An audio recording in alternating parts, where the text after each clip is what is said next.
welcome to another exciting episode of Wave the Brush with me, your host, Kris, aka Mini Wargamer Kris, aka the Name Butcher, aka Hey You, Get Off My Lawn. Wave the Brush, the most informative 120 minutes on the internet, on the wargaming lifestyle. We'll talk about painting, terrain, conversions, and everything under the sun. So if you're a first-time viewer, we do a lot of painting talk as well as a lot of what's under the sun, meaning no topics are barred. We'll talk about anything and everything. So be warned. I can't remember how the rest of my spiel goes here. It's been a while. It feels like it's been a while, but it's only been a week. Or 2 weeks, I should say. But yeah, so if you're attending live, you can ask your questions over in the chat, whichever direction it might be in. Of course, if you're not able to attend live and you're watching this after the fact, but you have a question and you need it to be answered, you can send it to Kris@miniwargaming.com. It's in the description below, as well as a link to wavethebrush.com. Central hub of all the silliness, has links for all the social medias, Discord, all that fun stuff, as well as t-shirts. Want to help support the cause? Look like a connoisseur of all that is good and holy in this world. They're wearing a Wave the Brush t-shirt. And of course, if you purchase yourself a shirt, take a picture of yourself in your shirt and send it to me, and I will add it to the Monkey Shrine, because, hey, who doesn't like looking at themselves enshrined in monkeyness? I don't know where to go with that one. Also on wavethebrush.com is a link for Patreon support. Big thank you to all my patrons. Without their support, a lot of the upgrades and upkeep just would not be possible. And so a huge thank you to my patrons for currently supporting me. And if you're considering Patreon support, I only ever charge per episode of Wave the Brush, and that's only every Saturday, once a week, so 4 times a month. So I think you kind of know what you're getting into as far as supporting. And and a big thank you for everybody out there considering it. And of course, if you are not able to support monetarily, that is fine as well, because thumbing up, following, subscribing, ringing the bell, and sharing this video and all that other stuff helps as well. So if you feel like doing that, I don't know. And of course, a big thank you to Guymere Alfer, aka Carl, aka Beer and Blood Bowl. That's his YouTube channel. Check him out if you love yourself some beer and you love yourself some Blood Bowl. We always say thank you to Guy Muir for taking the time out of his busy day to create the email jingles that plays before the email segments of the show. And so, always a big thank you to him. Of course. Of course. A horse. Of course. Actually, I don't know if there was a horse, but anyway. So we missed a show last week as we had the Mini Wargaming grand opening, and so, there was that. It was a lot of fun, very busy. It just, it was really, really busy. Had a lot of fun, had a lot of people, visitors from all over the place. Had a bunch of YouTubers show up and show their support, and it was always great to see Wargamer girl Miranda. It's always great to see her and her husband. It was nice to meet I've already pretty much met everybody. Glacial Geek I've already met before. Adam, Tabletop Minions, met him a few times. Really great dude. Warhammer couple, I met them before, so it was great having them over. Oh, I feel like I'm forgetting. Oh, Aaron. Cool Guys Nation. Who else? Am I missing somebody? Oh, and Doug. Doug from Table War. It's always great to see Doug from Table War. So, yeah, it was fun. It was a busy weekend last weekend. Didn't do a show. Didn't bother doing a show on Sunday either, as I just, wasn't feeling it. Needed to rest. Needed to relax. And take some time. But yeah, it was really good. It was a lot of fun. Goth Rockers showed up and did a show. A lot of fun. Of course, Mini Wargamer Mike had to put on the War Boss costume. He wasn't terribly excited about that. That side of it was fun, but just stomping around in a big orc costume just just wasn't his thing. I wouldn't do it, and I couldn't fit it because it needed like a 30 waist or something like that. So anybody who had a 30 waist, which in this wargaming community, it's kind of rare. I'm not saying it's full of a bunch of fat dudes, but who's joining us today? I can see Dark Commission. Hi, Kris and Monkeys. Hi, Dark Commission. Twitchy Kranos. Hi, everybody. Anthony B. The great and powerful Monkey Lord has graced us with his presence. May he shotgun beers in peace and tranquility. In tranquility, no less. Lord Krabby, sup? Sir Peanut Butter. Morning, Kris and Monkeys. Morning. Waylander 11. Goddamn, watching live. I think it's the first time ever I've watched live. Well, welcome, Waylander. And George Hintz over on Twitch. Hi. Hi, George. George? That's my brother, George. So, I didn't do a show, Painting Auxilium, yesterday on Twitch for Mini Wargaming, as I was busy. But you may have guessed from Mini Wargaming social media, I had the opportunity to play. And what was I playing? I was filming a game. A game, you ask, of Apocalypse. I can talk about Apocalypse. Yeah, because we posted stuff today. Yeah, Apocalypse. It's coming. It's coming. So I brought my Eldar against Luca's Space Wolves. We played now Apocalypse, the new Apocalypse, because it's coming out. Right, it's coming out. Bang to now Apocalypse, right? Apocalypse. You know what? I'm gonna change that tag right now to Apocalypse. Lipes. There we go. Apocalypse. You guys know I'm a big nutbag. Nutball. There we go. Not nutbag. Nutball. I am a bit of a nutbag, but for Apocalypse, I love the huge scale of Warhammer 40,000, and having played a game of Apocalypse, I only got the opportunity to play one game of it. We only played 200 aside, so we did 200 power level apiece. So we played, with a fair amount of models. Now, Apocalypse, spoiler alert for anybody else out there, Apocalypse does not run on points. It runs on the power level. So, right from the start, okay, you know that you're not into a competitive type of game. Because you're playing power level. And power level, anybody who's familiar with Warhammer 40,000, power level, every unit has points and a power level.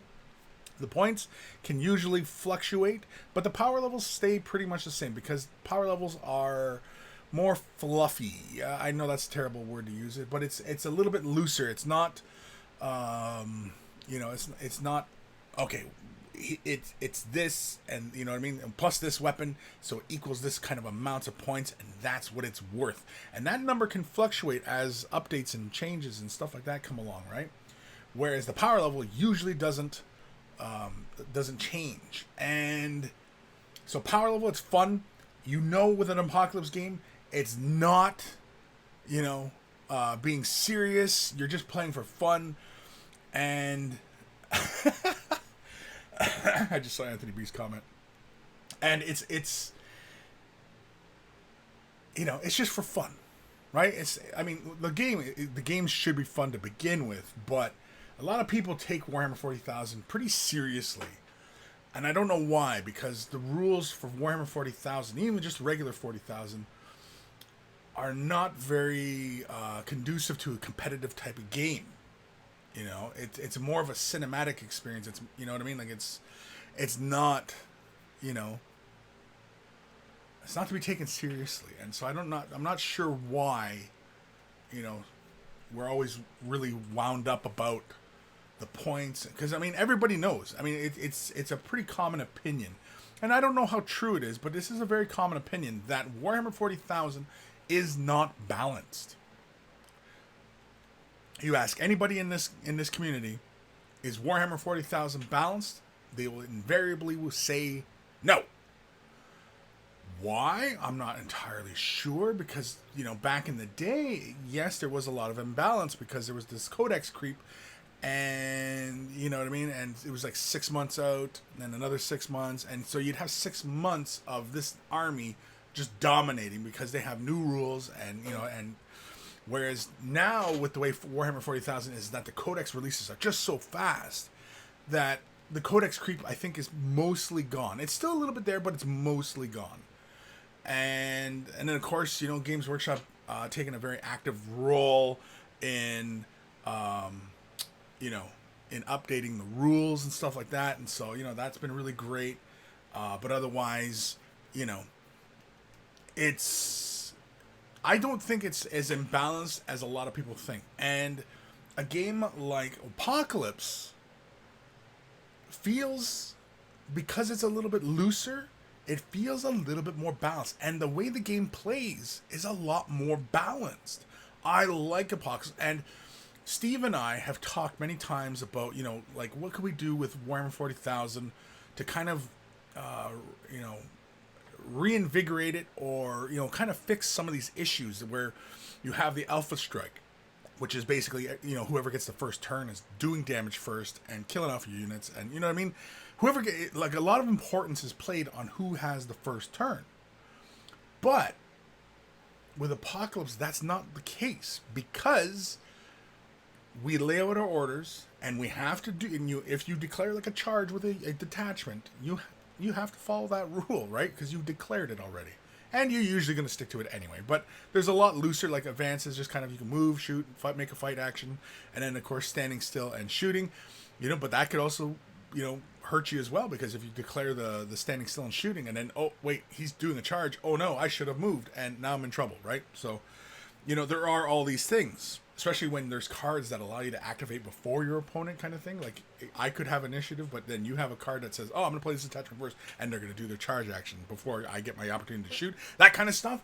Like, there's all these little things going on in the game, and, because it's so loose, it feels I almost said because it was very loose, it feels good. But that's not what I meant to say. I almost said it. But anyway, so Apocalypse, I like it because you have the initiative phase where you basically, you roll off to see who has initiative for the turn, but whoever goes first, it's not a huge issue because you're activating detachments. And so, and it's just like 7th edition where, you have the HQ with the 2 troops, and you can have all this as a battalion. You can take a spearhead, you can take a vanguard, you can take outriders, you can take fortifications, you can take, all those older detachments, not like newer 40k, which has slightly different I think it's the same. Either way, it has attachments. You can play them, boom, and and that is like a little battle group, and it's attachment, and you have your commander, and he goes right. So, a lot of fun. Then you draw cards, then you place your orders, then you act, and then you show all your orders for everything. And then, of course, you go through and you activate detachments and you alternate back and forth. Then, so you move, you shoot, or you fight, but you only put blast markers down on the units you've attacked. And it's not until the very end of the turn do you draw off and make your armor saves and stuff like that. It's only at the end of the turn do you make all your armor saves. And I like that.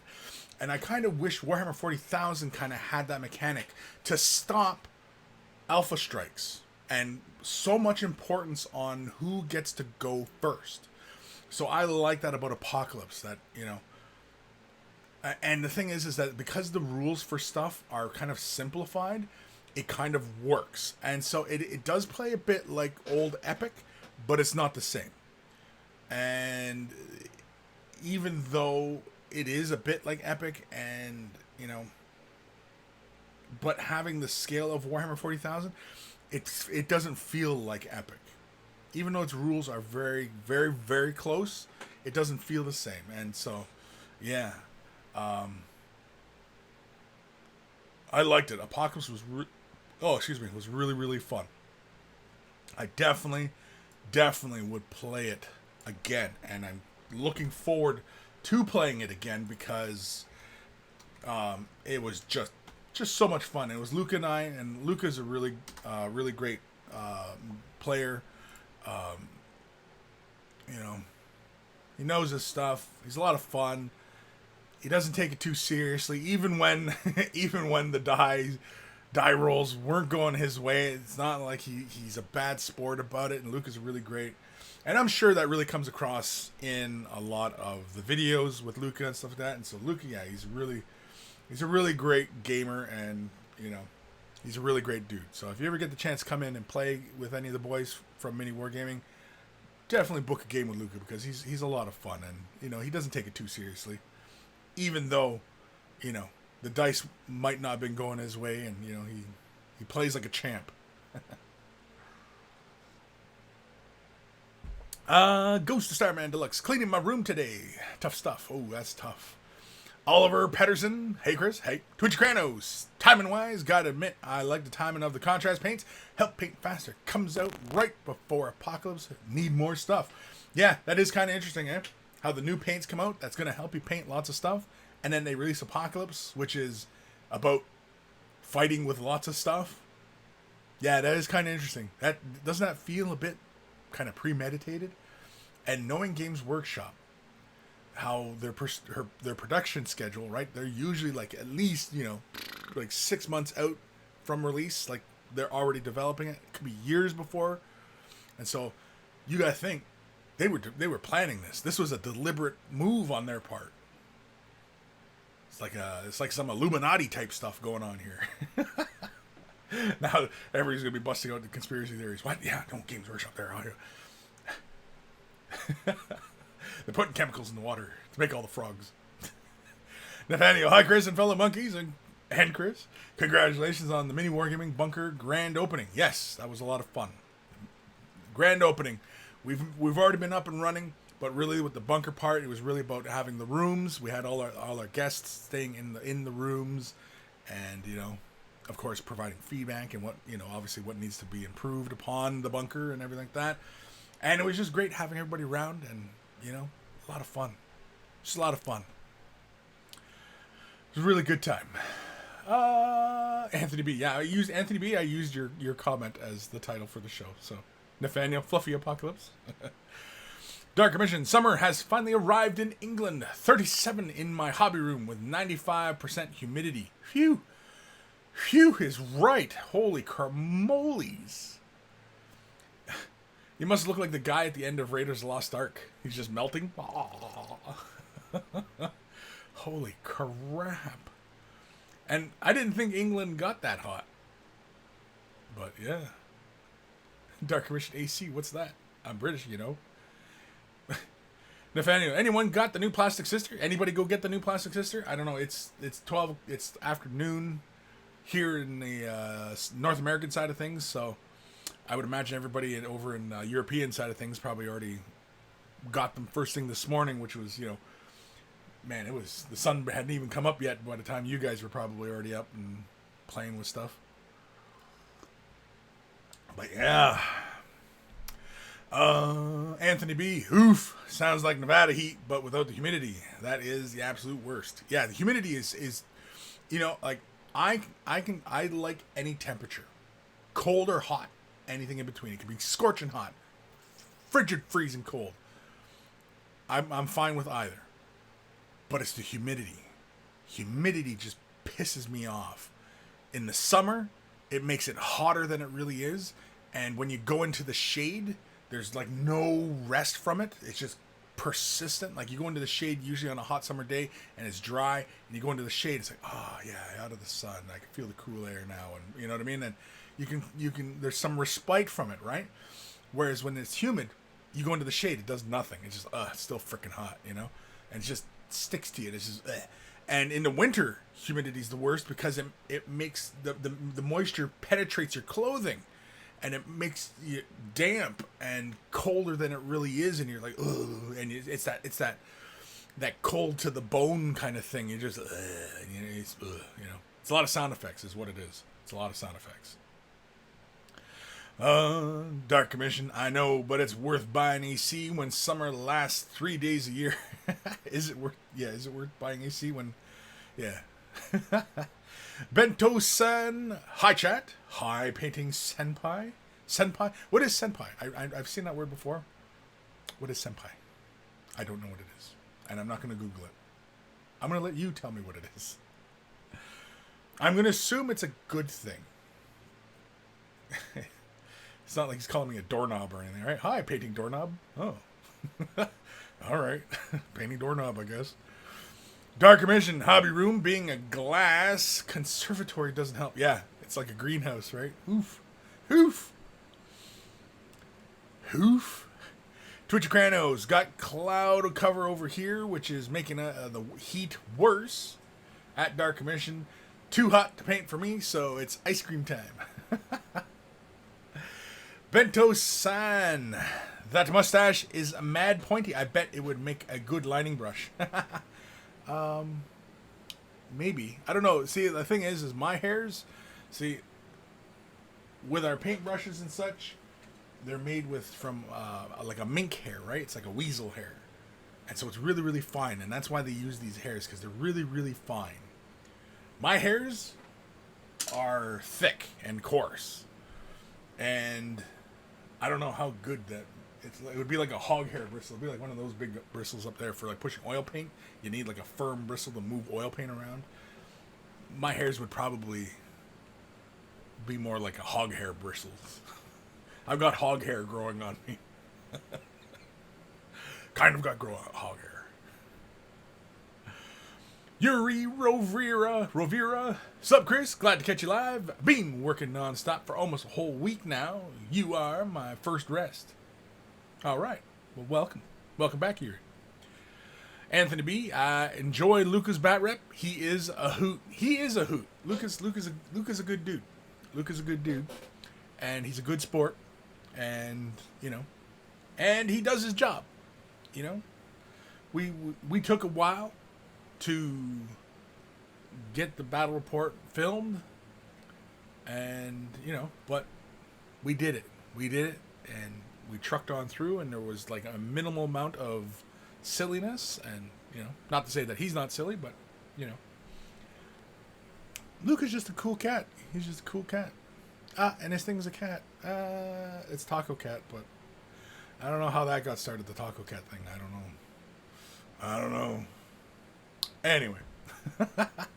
Ghost Starman Deluxe. I also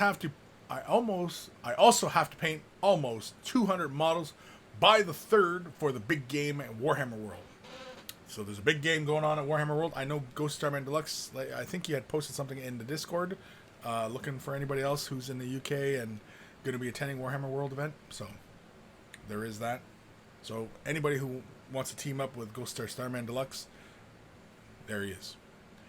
Dark Commission, episode 256, The Men in Abaddon Black. Terry Cotta 9. That gosh darn humidity. I know. It's just, it just kicks you right in the pants. And it won't leave you alone. It just, Bento-san. Heat kills me. My Vallejo paints dry way too damn fast. I can't even 2-brush blend in Australia. Hoof. Yeah, that's annoying.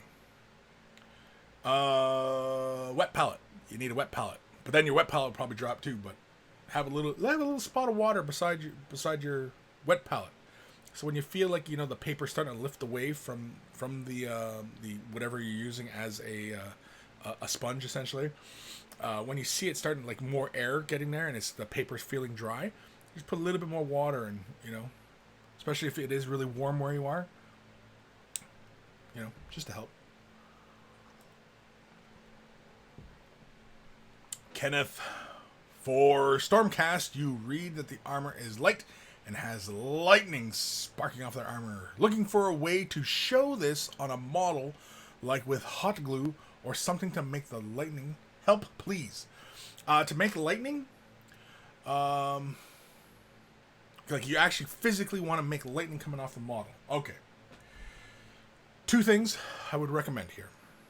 1, get yourself a very, very fine drill bit. Now, if you go to micromark.com, they have some very, very fine drill bits. Like, we're talking like point something millimeter. okay? Like 0.1 millimeter small. Like these things are small, like hairs almost. And then get yourself wire that is of that gauge, right? Now, one of the really thin wires I use is and actually I've been meaning to show this in a video, and I'll probably make a video on this at some point, or have I already done it? Anyway, you know bread ties? You know, you buy a loaf of bread, and sometimes they'll have the wire twisty ties to keep the bread bag closed. Well, I like those because the wire in them is really, really thin. It's very, very thin. I mean, you guys can't even see this on camera, I'm sure. But it's a very, very fine gauge wire. And I use this for all sorts of stuff. But my primary reason, because I have it looped off on the end, you can see like little white plastic there. I just loop it around. Like, I just strip half of it off and then use the other half like a little handle so I can handle this. But you know what I use this for? For clearing the nozzle on plastic glue. Because sometimes it builds up in there. And so I use that just like a little, plumber snake kind of thing, right? And I just clear that breach. But anywho, so yeah, fine bit, fine wire. And then so basically you can take that wire, you can take a couple strands, put them together, kind of tie them together, drill it, put them in, and then just twist the wire around and make like little short lightnings. And I'd probably only go like maybe more than a centimeter out from the model. I mean, depending on how much lightning you're imagining. Like if your lightning just kind of like, if you're imagining lightning just kind of coming off, kind of like, those plasma balls, where like just the lightning is just like, or the electricity is just kind of jumping out from the surface. Or are you imagining like a guy's got his hands like this and the lightning is spanning the distance kind of thing. That's entirely up to you as to how you're imagining the lightning, but I definitely would use, like, even just at a pinch, using that gauge of wire because it's really, really fine, really, really thin and small. Now, if wire is not your thing, you could also go to any sporting goods places and find yourself extra fine, thin fishing lure, fishing line. And that is a really thin gauge, and it's clear. And so then you can actually, if you have like little LEDs, you can actually project light up onto it or inside of it. Or because it's clear, you can use clear colors and tint the nylon itself. And that'll give you this, look of lightning and stuff like that.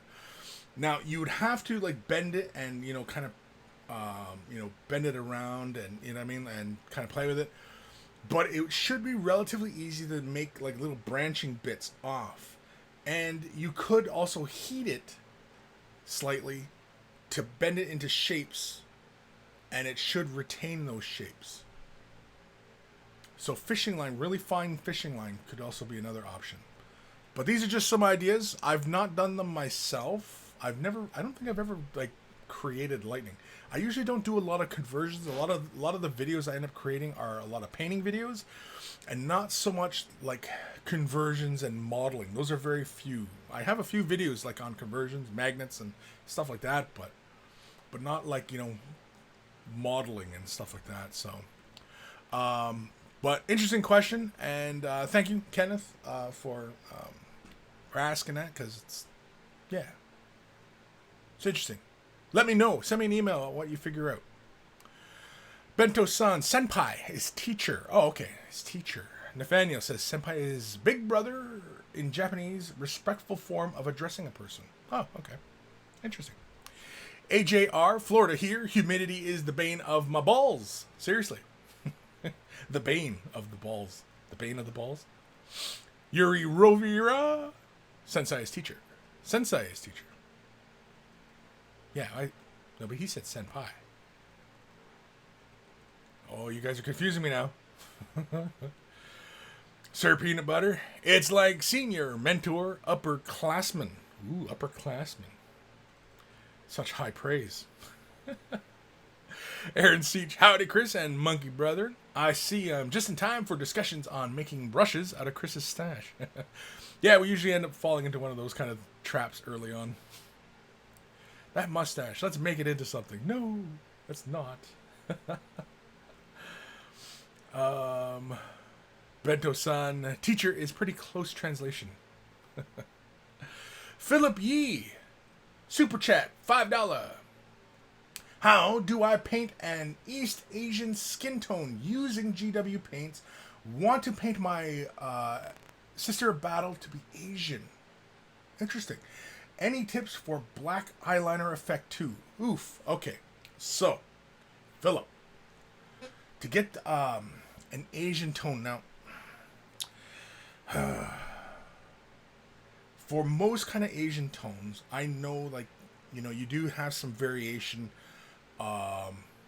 Because I know like a lot of people in the south tend to be a bit darker, whereas you get a bit north up by like Japan and such can be a bit lighter.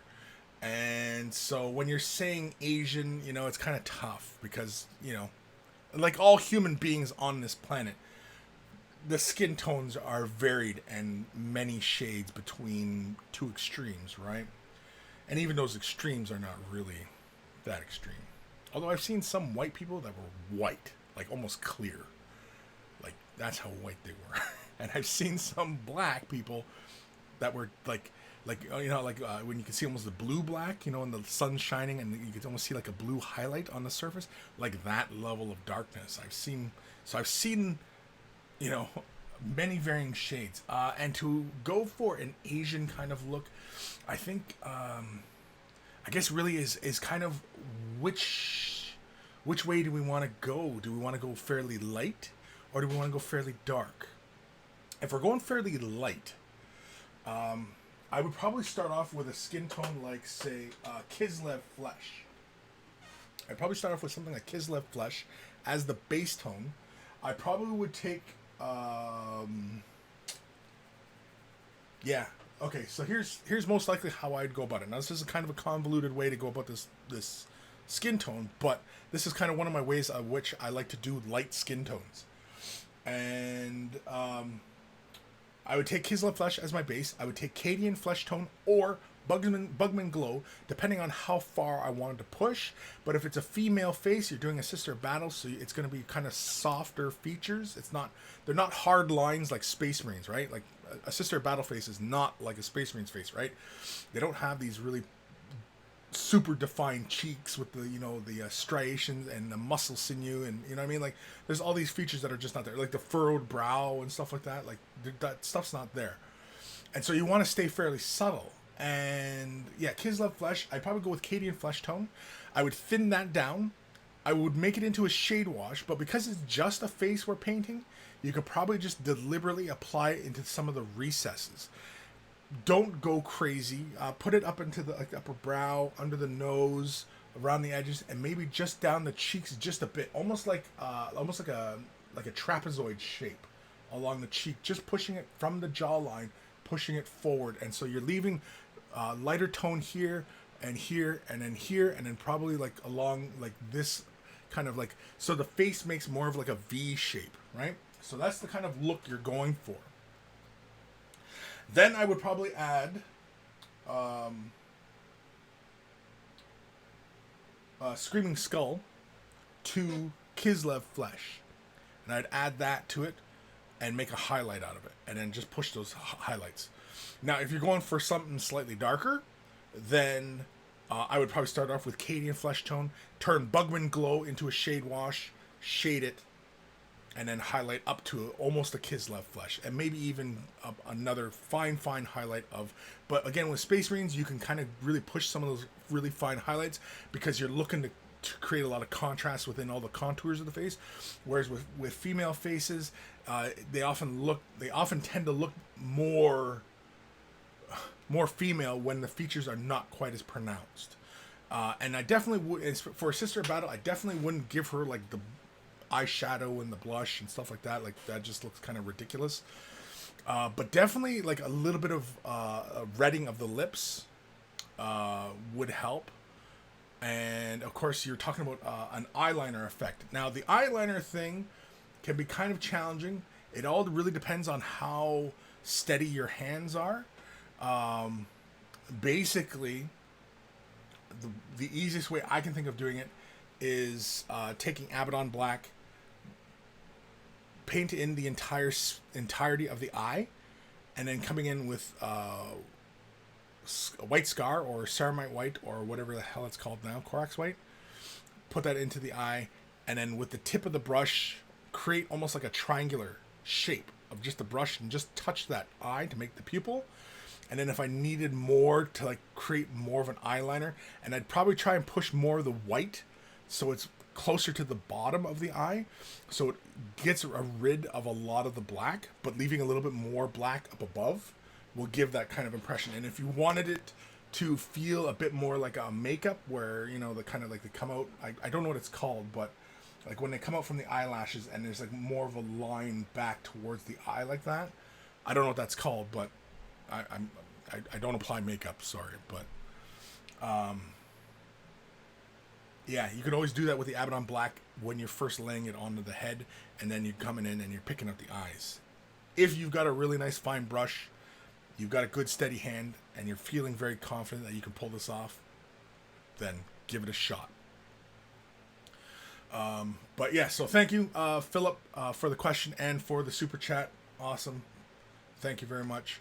And hopefully that helps. Hopefully, yeah. So really, I guess really it is, you know, what variation of skin tone are you really looking for? And ultimately, I mean, like, when people say like an Asian or Native American or African or European, like, it's just variations of skin tone. Either you're looking for a bright, light skin tone, or you're looking for a really dark skin tone, or anything in between. And it's not Asian, because I mean, like, you know, some I see some Chinese, they can be fairly dark, and you know, they're almost indistinguishable from the same tone as, say, somebody Mexican, or, you know, even you see some European, like some Italian, and you know, some of those other places. I mean, like, you know, it's just variation in skin tone. And I think when you're looking at a specific culture as far as what you're associating that skin tone to, it's not necessary, because you're just looking at a variation of a skin tone. And, you know, I mean, there's people in Africa who are very light. There's people who are very dark. In North America, you have people who are very light. You have people who are very dark. I mean, you know, and I'm sure Asia's exactly the same. There are people who are very light and very dark. I mean, you know, the human animal is varied in its appearance. So hopefully, Philip, that helps.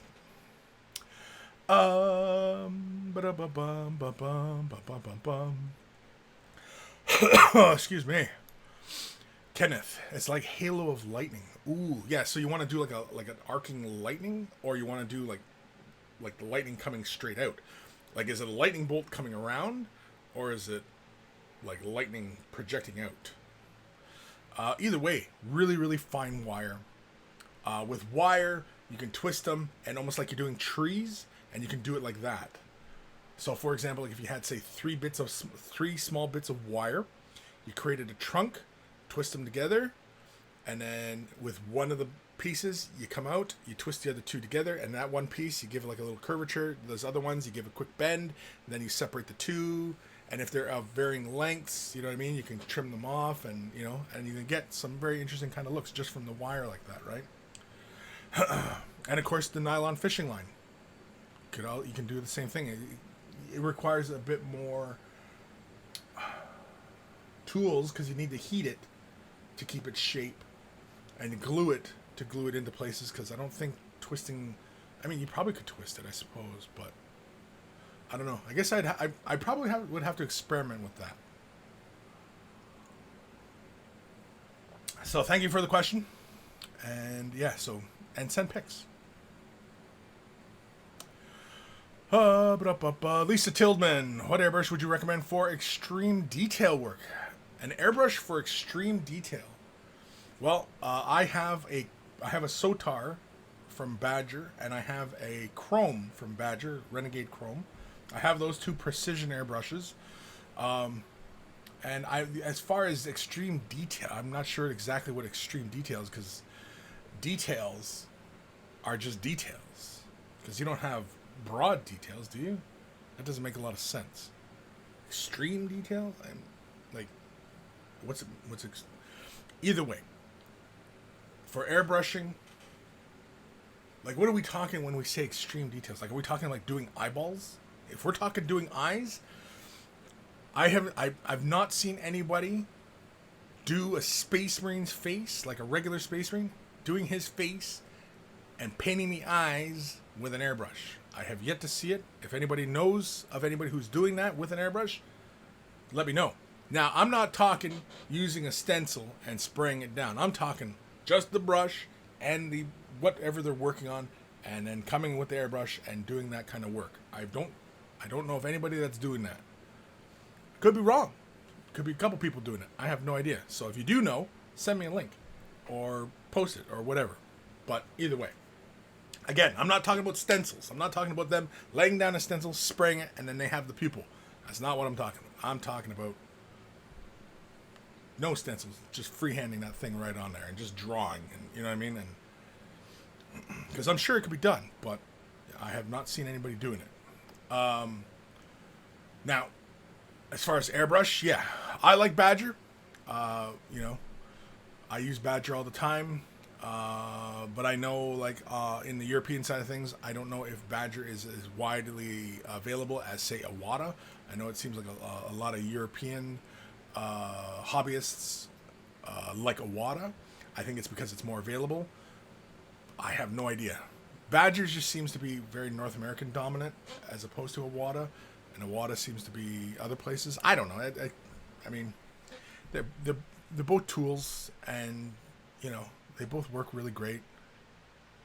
You know, so I mean, even in our own office, Steve uses Awada, and he likes it.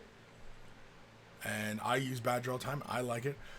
But at any rate, as long as you take care of it and clean it, and you know what I mean, and take care of the brush, it'll always work. Take care of your brush, it'll take care of you, right? So it doesn't matter what brand of brush it is, and this goes for bristle brushes as well. You know, as long as you take care of them, they're going to be there when you need them to be there, right? So always be mindful of that. Where am I? Anthony B, all this fishing line talk makes me want to go to the lake and fish. You know what? I could. It's a nice day out. It's humid here too, but I could go fishing as well.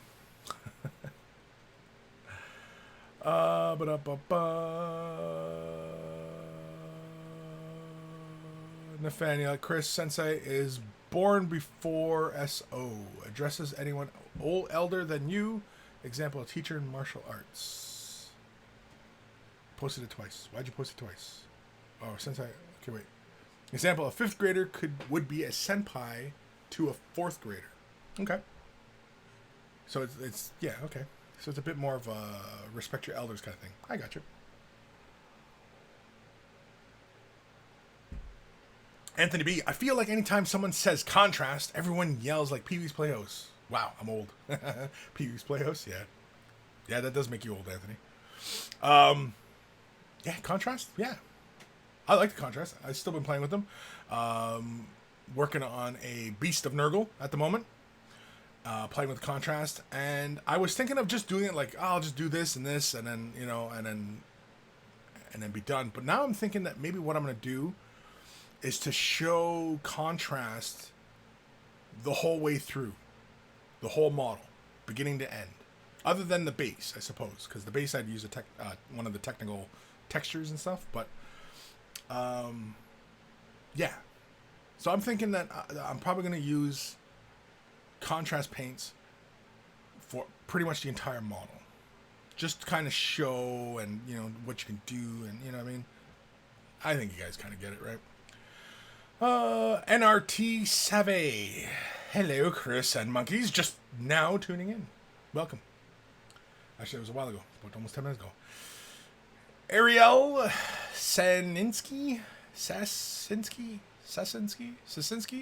Hi, Kris and everyone. Hi. Bento San. I'm so over all the low effort contrast paint videos in my YouTube feed. Are those my videos?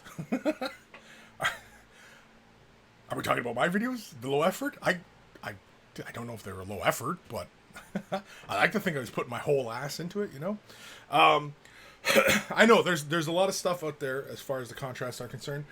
And, I mean, there's a lot of people out there who are curious as to, like, for example,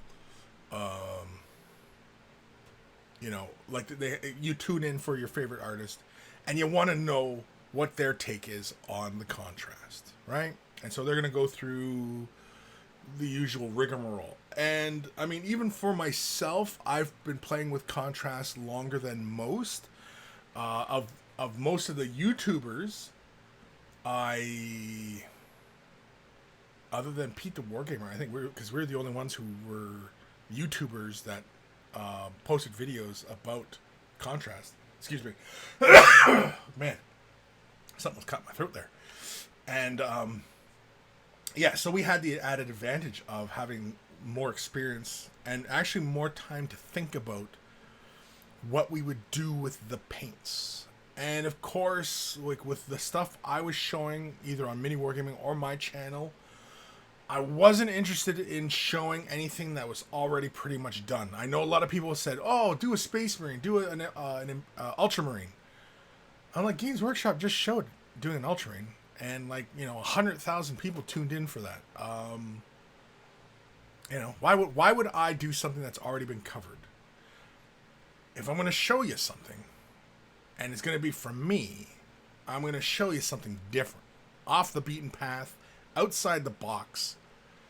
That's where I like to exist, right? So, showing people the same crap as what other people are doing doesn't interest me.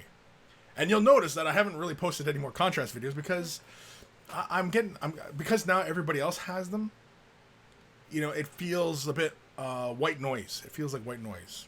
I'm sure like there's a lot of videos where everybody's just tuning in for them, but again, it doesn't interest me. I'm on to the next challenge, the next exciting thing for me, not whatever's happening in the world. I don't care what the rest of the community is really up to. I'm not really interested in that. This was one of those rare opportunities where I happened to be at the right place at the right time to cover something and provide my perspective on something. And so, yeah, it's run its course. And so for me, it's going to be kind of back to normal and, things of that nature. I mean, I'm still going to talk about contrast because it is a paint. It is exciting. I do like it. And I do believe, not in the hype, but what it can do for people. Like any paint can. And that's pretty much where I'll go with that, yeah. Ariel Sasinski. Kris, I'm painting some silver skulls and I'm using Ironbreaker for the helmets. I find Stormhost Silver too close and hard. Too close. Too close. I don't know what that word is. And too close and hard to see for highlights. What color would you use for the highlights? If you're using Ironbreaker, yes, and Stormhost Silver is too bright, you could always mix a bit of Ironbreaker and Stormhost Silver in like a 1-to-1 and use that as a highlight. I mean, if you're staying on the Citadel side of things, I mean, Stormhouse Silver, it's really fantastic. Yeah, I mean, if Stormhouse Silver is just too bright for you, yeah, you could always mix a bit of Stormhouse Silver and Ironbreaker together, like in a 1-to-1. Just take one little dollop of Ironbreaker, put it on your palette, take one little dollop of Stormhouse Silver, mix them together nice and thoroughly, and do your highlighting there. However you're highlighting, dry brushing, layering, edging, whatever.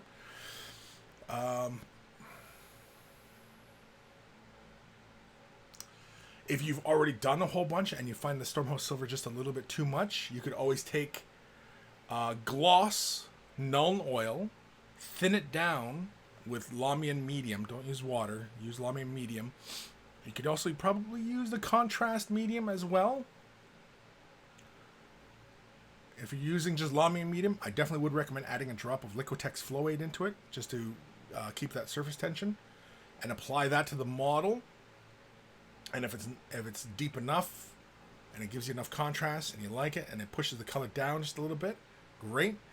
If it's not enough, you can always come in again and apply another thin layer of it and knock the overall.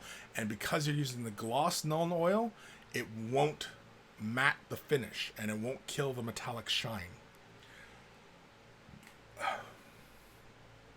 So yeah.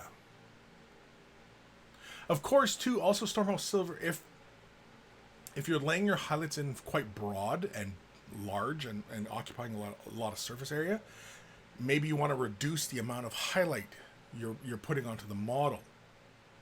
So instead of doing like a big layered, kind of like on a shoulder pad, this big broad highlight of bright silver, maybe you're just going to do just a little bit of edging of silver, right?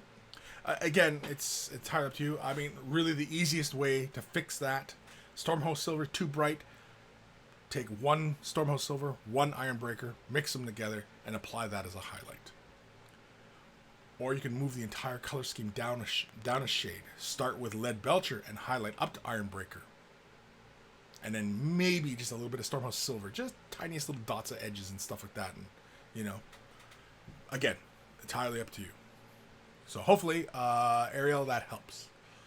Toby Curtis, hey Kris, first time catching a live show for a long time. I've been working on my Green Signa army recently. Will send an email when I finish my gun mages. Cool, thank you. Yes, please send it in. Jeff McFall, hi Kris, loved your Beast of Nurgle quick tip. Can't wait for more of that. Yes. Yeah, so I think that's basically what I'm gonna do. I'm gonna paint that entire guy. I'm gonna try and stay within contrast the entire way through. So you'll probably see a lot of mixings, a lot of thinnings, probably a lot of feathering, and things of that nature. The feathering is so much fun. If you've not feathered the miniature, playing with contrast and practicing your feathering, that's a fun exercise. So if you're not familiar with what I'm talking about there, I show it in the recent painting tutorial I did for Mini Wargaming, and getting I lay down like Plaguebearer, and then I use, what was it, Creed Camo? I use Creed Camo next, yeah, because I end with Dark Angels, right? Go for the really dark green. But anyway, create variation, use feathering to just, create gradients on the surface. And it's a fast, easy way to get that kind of look. And with the contrast, because they kind of take a little bit of time to dry, it gives you that little bit of time to play with them. Now, you still have to move fast because where they're drying, you will have a tide mark if you're not fast. So you got to be fast with it. So, be mindful. But it's fun. I enjoy it. That's one of the things I really kind of like about the contrasts. Ebb and Flow, sup everybody? Sup? Nathaniel, Kris, Badger is available, but not very popular. Awata and Harder and Steenbeck are more common. Harder and Steenbeck, yeah? Okay. But yeah. Like in Europe, I assume we're talking about in the European side of things? Yeah. Because I know I know there's like a lot of, I recommend Badger a lot of times, but I know for like a lot of European viewers, maybe even Asians and, Australia and, everybody else around outside of North America, essentially, Badger, you got to send away for it and stuff. But I like the Badger, and I've used a Patriot 105 for since I've really seriously got into airbrushing, which has only been about 6-7 years, and I still have my first Badger, or my Patriot 105. As long as you take care of it, it'll last you a long, long time and will do what you needed to do. Bento-san, haha, not yours. Yours are fine. Oh, the video. I was like, what were we talking about? Shogun Ka, William Ka over on Twitch. By the Monkey Lord. We are in the age of the apocalypse. We are. I mean, you guys have seen my Eldar army. It's for apocalypse. My Eldar army is apocalypse. This latest version of Apocalypse is fun. I like it. It's not 40k. I mean, it's in the 40k universe, but it's not played like 40k. The units are all different.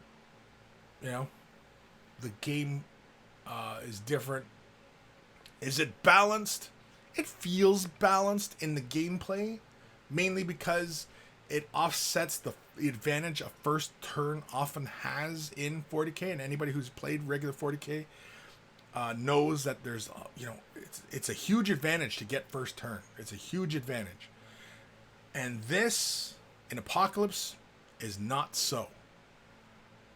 You get initiative, and that just means you activate a detachment first.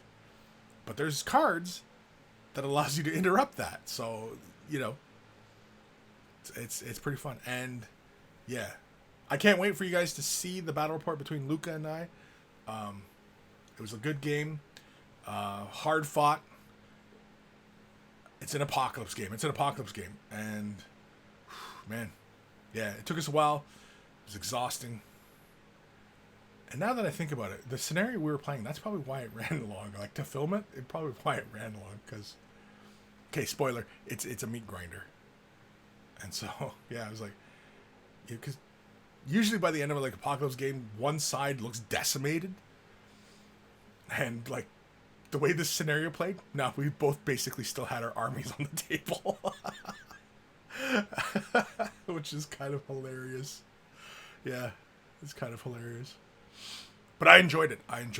And, anybody out there who has large units and lots of models and loves to play just big effing games, this new Apocalypse is going to let you do that, like, in a day. Play, like, what would normally be anywhere from, like, a 5 to a 6,000 point game in an afternoon. Like, you could squeeze it in. Like, anybody who's done, like, large-scale games, it usually takes freaking forever to play, right? Takes a couple days. You play like 10,000 aside. Oh, that's a day. That's a day's game. And then you need a GM to keep you guys on track so that, it keeps the grab ass to a minimum, right? And yeah, so definitely. Aaron Rennie, Kris, have you had a change to use the new base paints?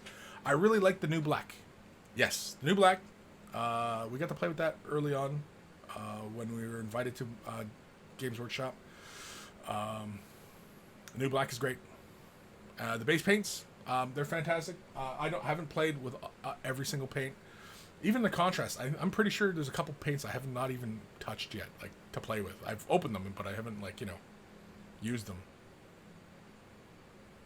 I should make a checklist every time I use a particular paint and just kind of, what colors get used the most kind of thing. But anyway, yeah, the new black, the black was really great. We had a preview of that one early on. Ariel Sasinski? Yeah, it's hard to pronounce. Thanks. Yeah, no problem. Sasinski? Anyway. Anthony B. I've been finding the contrast medium is great stuff. Really made painting my feculent Gnarlmaws. Wow, that's a mouthful. Super easy and detailed. Awesome. Toby Curtis, I'm looking for some ideas for painting brown leather greatcoats with green trim. I've watched your videos covering leather painting. I'd like to get a purple wash in there for the brown. Yeah. Doing the leather, picking up any of the browns really from the new contrast, and you'll hammer through. If you got a whole bunch of greatcoats to do, you'll hammer right through them. You just do the green trim first, and you can paint that either in a contrast color or an opaque color, or you can do it before or after, depending. If you're using opaque, you can paint it after. And applying a purple wash, well, you can always use Juchi Violet, or you can use the purple contrast. Either one will work. I'd probably go with the contrast, just so I could be more deliberate in the application, especially if I wanted to create feathering. But, yeah. Bento-san, I'm excited that the contrast paints are opening up the world of what it's like to a style that's similar to painting with inks to the masses. How well a paint covered the previous layer isn't everything. No.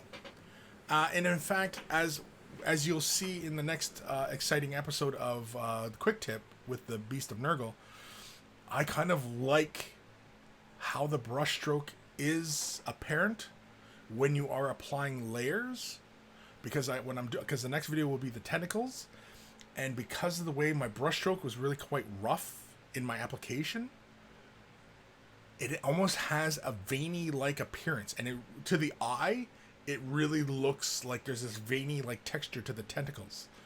I almost said testicles, but but on camera it looks a bit more like brush stroke, but to the eye it looks like it has that slight tentacly veiny like texture. It's really interesting. But yeah, so you guys, that's a bit of a spoiler about the next quick tip. Jabba's Left Nut. If you want to see what contrast can do, check out Squidmar Miniatures. He starts with contrast as a base and then takes it to the next level with lights. Sure, I've never heard of Squidmar. But I mean, everybody's doing contrast, right? So I'm not saying I'm done doing contrast videos or anything like that, but it's kind of white noise at this point now. Dark Commission. I have difficulties getting desired effect from my airbrush. Can't seem to control it. Should I consider a single action airbrush? No, I don't think so. Two big things when determining control with your airbrush. Two big things. The consistency of your paint and how much PSI you're pushing through the brush. Also, what kind of brush you're using and how fine a needle it is, but once that's determined, I mean, there's no playing with that so much. So, if you're going in for fine and you're coming in close to the model, you want your paint a little bit thinner, but not so thin that when you're applying it that it just spider legs as you apply it to the surface, whatever you're painting, canvas or model, whatever. The PSI, the closer you get in, the lower your PSI should go, so that you can get in closer, right? The further away you're going to work from the piece, the higher your PSI, and also the thicker your paint can go. Now, you can work with a slightly thicker paint, close in, at a lower PSI, but that tends to kind of splatter, and because it builds up and there's not enough air to just move the paint, right? Ideally, if you're working in close with your airbrush and you're wanting to do fine stuff and things of that nature, I would use an ink. Use an ink. Like FW inks. You know what I mean? Just use an ink. Spray it through your brush. You might have to build a few layers. If you want something a bit more opaque, use an opaque paint. Thin it down and apply it. But yeah, as far as getting control, it's practice. It's a lot of practice. It's practice. I definitely would recommend watching a lot of airbrush painting videos. Watch the art. Oh, I'm moving my mustache here. Watch the artists who are doing illustration type work. They're working on canvases, drawing boards, stuff of that nature, or the artists who are working on gas cans, auto body, those kind of things. Those people are using the airbrush properly and to its maximum effect. We, as miniature painters, scratching the surface as to what an airbrush can do. So that's really it. Listen to what those people are talking about, what they're doing, and then scale that information to what you need. And that's it. That's all you need to do. Dr. Xantos. Hello, monkeys. Hello, Dr. Xantos. We've got a conversation going on here. Toby Curtis. Thanks for the advice. What would you suggest if I wanted to use traditional colors? All my gun mages are undercoated black. Well, I guess in traditional colors, I mean, you can use whichever. What is your color scheme? I mean, I realize you said it was Signar. well, it's gun mages. I mean, they could be lilies too, right? But because that's how my gun mages are all painted. They're all painted purple. Or they could even be green too, right? For Signar. In fact, I want to say you said they were green, right? Your Signar was green. Either way, what would I suggest if we wanted to use traditional colors? Just use whatever colors you like. If you're on top of black, I would start off with the darker tone of whatever color you're looking for. So if you're going with, say, blue, I would go with a darker blue. If you're on, I don't know the P3 range by name, but it's kind of like a navy blue, and then you just apply your lighter blue on top of that, especially if you're on top of a black primer. Yeah.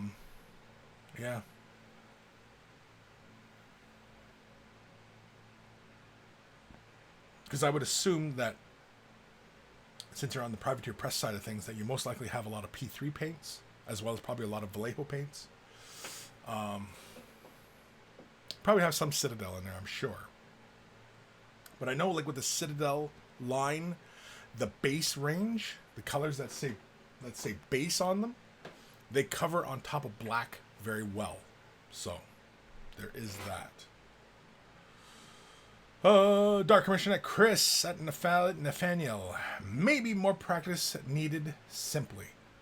Yeah. I honestly, I know Dark Commission, you're a clever man and you're a fantastic artist. And in fact, we'll get to your email in just a moment. Holy crumble, it's already after 1.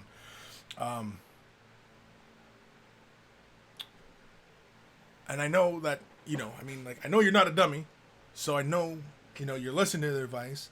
And, yeah, it's a whole new set of skills. So using an airbrush, especially when you're used to using a paintbrush, like a bristle brush, I know that, you get really comfortable in this skill set as you move around, right?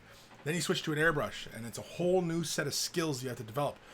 Some of the stuff you know about bristle brush painting can translate over to this, but there's still other things to learn, and it's a different set of muscle memory because you've got to do this kind of thing a lot, right?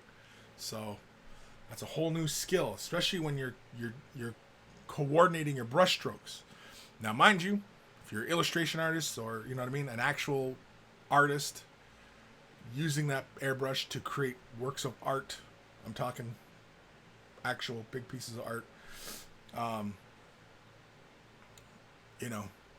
all this kind of stuff, nuance is going to be important.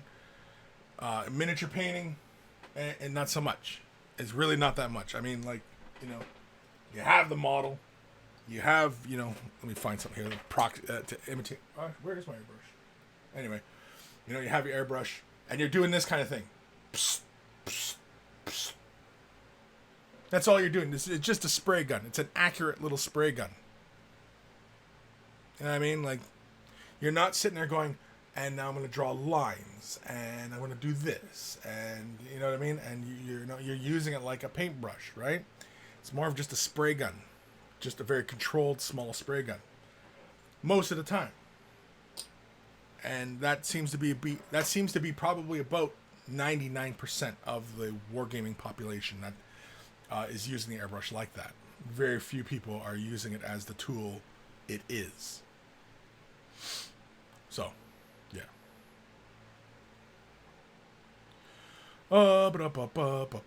Disco Duke. Hi, Kris and Monkeys. Hi, Disco Duke.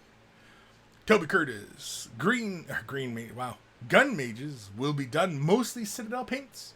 The idea is to have gun mages with brown greatcoats with green trim. Oh, okay. So do the brown greatcoats. I definitely would recommend the contrast, especially if you got a few of these guys to do and you want to get them done and have them look pretty decent. I'm not sure what level of painting you kind of consider yourself. Either way, I think the contrast will really help out, and to do the green trim, yeah. I mean, but now, mind you, though, you said that they're undercoated black. The contrast will not sit on top of that black very well. They'll actually almost be like non-existent almost. So you're better off with black. If you've already primed them black, you're going to have to go with normal colors, opaque colors, and just build up from the black. And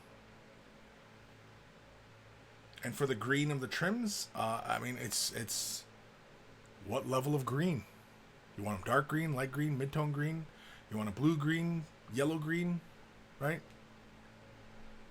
Just saying green, it's almost not enough.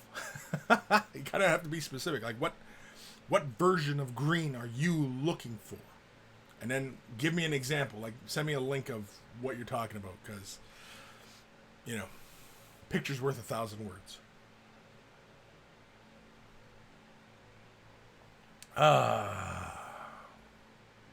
Eldari Lamborghini.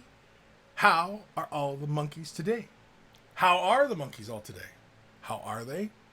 I hope, but everybody sounds to be in good spirits, and we're just talking. We're just talking paints. We're talking airbrushing. We're talking painting green.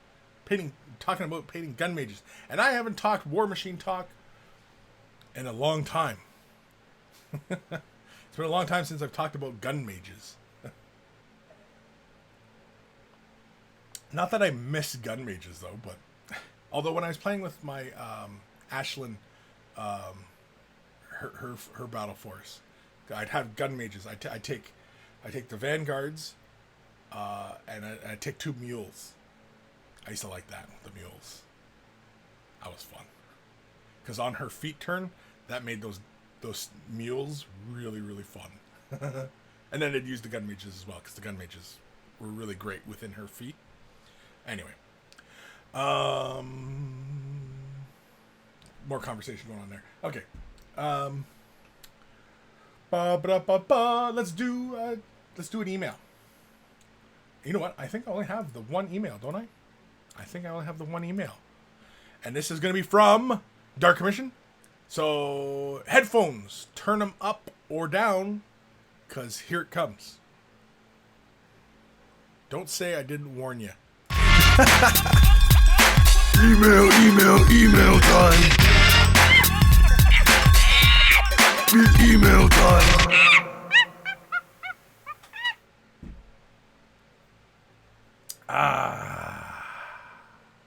So this one is from our good buddy Dark Commission. Hi, Mighty One. Here is the new completed project. It is 75mm scale.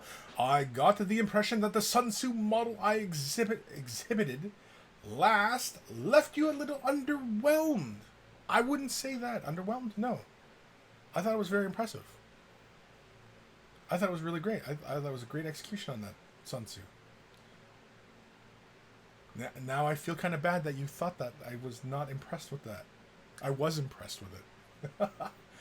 Anyway, there wasn't anything intrinsically wrong with it, but I agree that it lacked something. Some feeling or other. I don't know, but I too was less than wholly impressed with it. I didn't do it the justice it deserved. Maybe I rushed it, perhaps. Possibly. Anywho, in the latest piece, I've tried to inject a little more into it, and I quite like this one. It's a little quirky and fun. I made the flagstone floor from Das? Is it Das or DOS? Anyway, air drying clay and use static grass to emulate straw. Why ho? Why can't I take consistent photographs project to project? I don't know.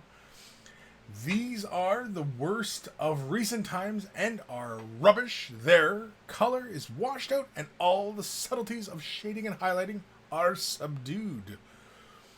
It's taken nearly 4 hours to get these, so we are stuck with them. Enough of my blither. So hopefully enjoy. Cheers, John, aka Dark Commission.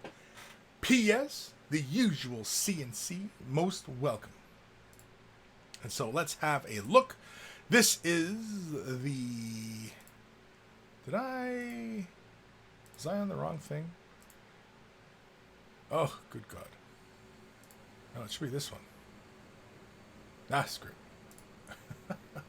Can I zoom in? Oh, I can zoom in. Woohoo. So this is from, who is this from? Altor's studio. So it looks like a little friar and some sort of peasant. Looks like he's buying some fish. How much is the fish? Oh, the sculptor, Vladimir Sychev? Is that how you'd say that? Sychev? Anyway. Here is Dark Commission's piece. So the base was made of DOS modeling clay. That's cool. I haven't seen the top. I like the straw. Straw looks like in the basket. It looks really great. On the ground, you know, it feels like there's little tufts falling and everything like that. I like the little tufts on the stones as well. The leather on the friar looks really great. I like the dirtiness on the bottom of his robe. I think at the very bottom of his robe, I can see, like, at least in this picture, it looks like I can see a bit of the tide marks. Now, I realize that the flash might have really kind of illuminated this and really kind of made it pronounced. And obviously a photograph, we can see, you know, every little thing with a photograph. But I can see a bit of the tide marking. And it doesn't pull me out of it or anything like that. But I think you could have probably covered that up a little bit more.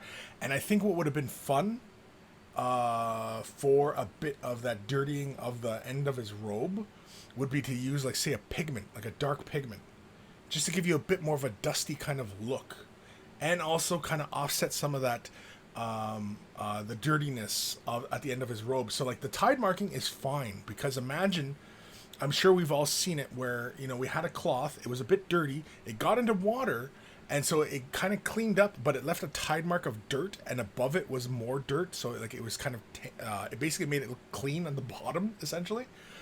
And you can imagine with these heavy robes, you know, you would see tide marking on it. It doesn't pull you out, like I said, it doesn't pull you out of it. But the very ends of the robes would be a bit lighter.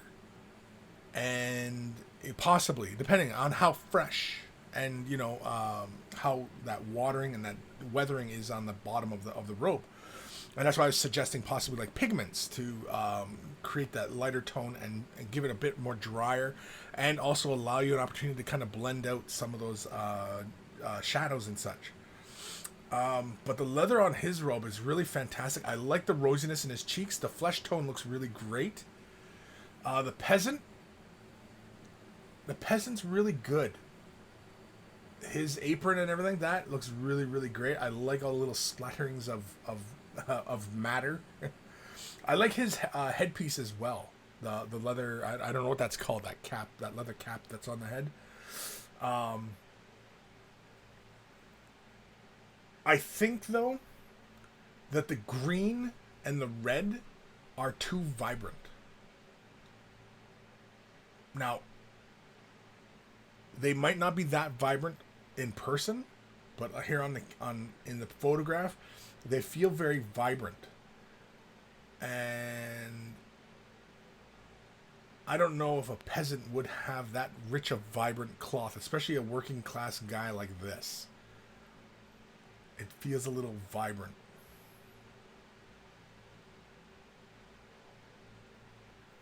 I think a bit more of a muted kind of tone might have been, you know, more of a call. And yeah, I noticed a color shift here. I noticed the background has a bit more of a green hue to it, whereas this has more of a red hue to it. So yeah, there is something going on with your pictures. I'm not sure how you're taking your pictures, if it's like a DSLR or if it's a cell phone or what have you. But if you can definitely bust into the manual settings and manually set your exposures and stuff, and you'll avoid this, and especially the white balance. So you gotta adjust that white balance. Yeah, I really like the skin tone on the friar, though. He looks really good.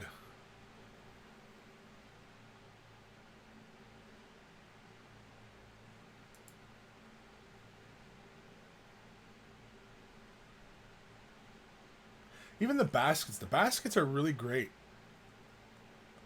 I forget that those are painted.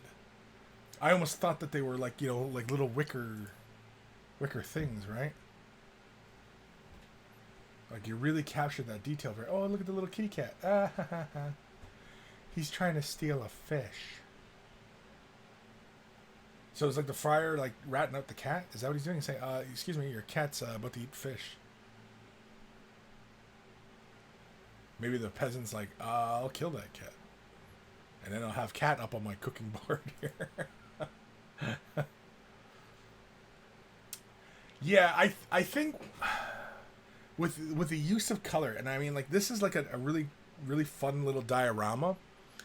And I think something like this, you definitely, your use of color could really tell the story. Because, you know, we have something where it looks like, you know, the friar and the peasant are having kind of a normal kind of conversation. And yet the cat, it's really, the story is about the cat. Because the friar and the peasant, they're having a normal kind of day. And so really the moment is this little kitty cat about to snag a lunch for himself. And I think that's the moment. And you could tell that with the color. Because the friar and the peasant, well, the friar looks great. I have nothing to say about the friar. The leather looks fantastic. The skin looks great. Yeah. The peasant, I think his coloring, I think what it is, it's the red of his shoulder bit, the cloth, the red bit on him. I think it could have been a little desaturated. The green actually doesn't bother me that much, especially looking at it from this angle with the cat. I like that vibe better because I'm kind of, I'm drawn from the cat to his leg up to him and then back through the fish. And then I'm kind of, from the fish, I go over to the rosary, and then I'm up to the friar, and then following the friar's arm, I'm back towards the fish again at the table. So, through the composition, this really is about the little kitty cat, because both are pointing to the kitty cat. And so, really, the kitty cat is the center of attention here.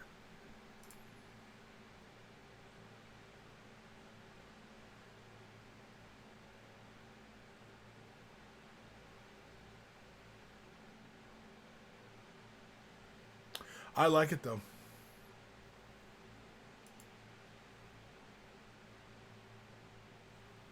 Yeah, see, in this angle here, the friar, and this angle as well, the friar's robes, like, I can see the little bit of tide marking, but that, again, like I said, it doesn't really bother me.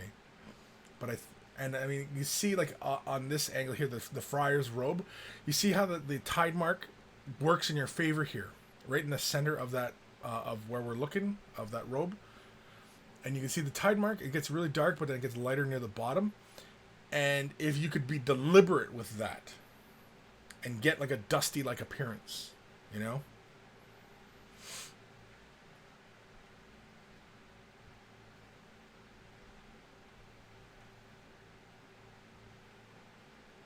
Yeah, I like it though. Very, very fun. Very interesting. Do we have like a top angle? Because I want to. Oh, yes, we do. Yes, we do.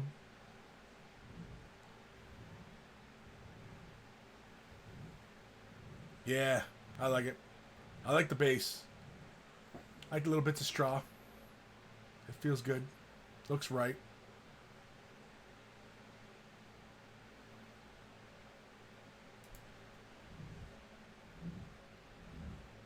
Yeah, for me, this feels like the right side to look at this.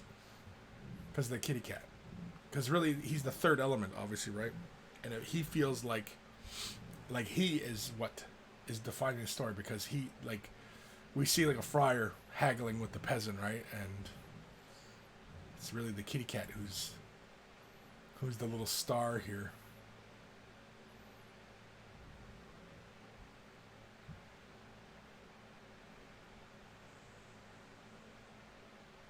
Yeah. Like the rosary on the friar, it feels like the right amount of color. But the peasant, that red, well, I don't know what the hell that shoulder cloth bit thing is supposed to be called, but it feels a little too rich. like too saturated.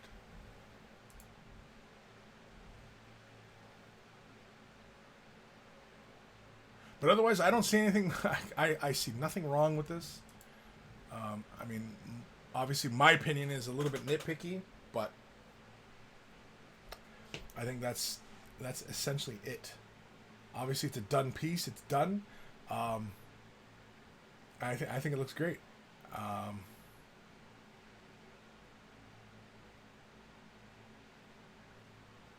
Yeah, and I like, you know, we get the little sense of kind of a bit of a slice of life kind of thing. I like that. So very, very cool. I like it. Do we have any comments from Dark Commission? Oh, right, yeah. Dark Commission said the fish are painted with the color shifts on silver. That's cool. So, yeah. So, I imagine, yeah, with the little kitty cat and those little fish and, you know what I mean? The eye is immediately drawn in. And because of the way the position of the guy of cutting the fish and the fryer, right? They're all, like, your eye is kind of doing like a figure 8 through the composition, right? You're kind of doing like this kind of thing as you're looking through the composition. Yeah. So, very fun. I like it. Where am I in the comments? I don't know.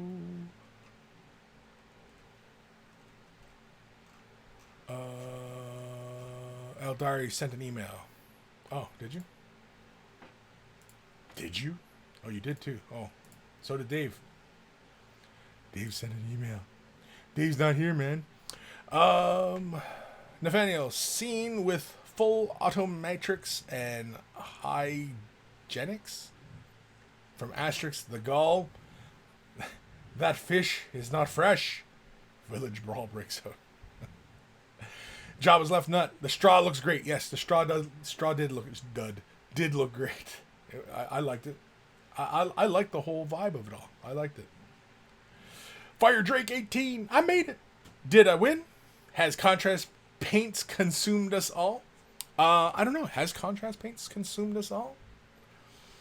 I haven't been talking too much about contrast paints today. Or have I? Have I? I don't think I have. I think now we're entering the next phase of, you know, everybody's got their hands on it now, and everybody's going to be painting and trying it out for themselves and, you know, learning. And, you know, and of course, there'll be a new string of questions, I'm sure, but these are just paints. You know, it's not like, you know, not magic. You know, it's not like you know, try mixing them, try other mediums, use water, you know, whatever you got. Just play with the colors. Play. Fire Drake 18. Dang it. Oh, because he's late. Dang it. All right. Let's do another email because the boys sent in a few more. Yeah, let's do an email jingle. Headphones, turn them up or down. Here it comes. Yeah. email time. Email time.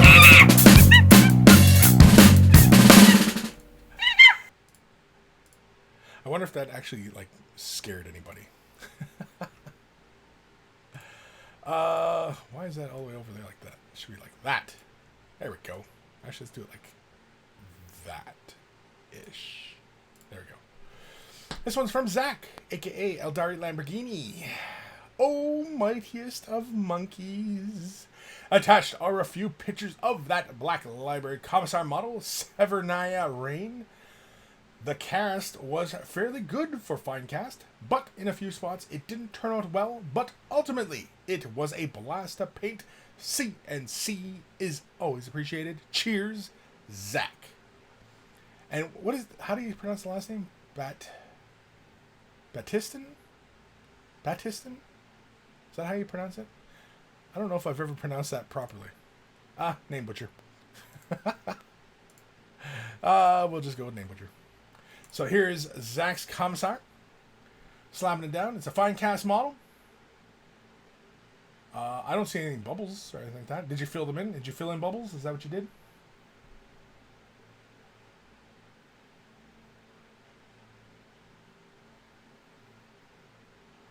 I like it. I think one caution with the red and your use of shade wash. I would encourage you not to rely on shade wash to provide your overall shading. I think you might find you get better results, starting with a deeper red and applying it that way, and then slowly build up your highlights, or laying a base coat red down and then turning one of your deeper reds into a shade wash and thinly apply it to your areas.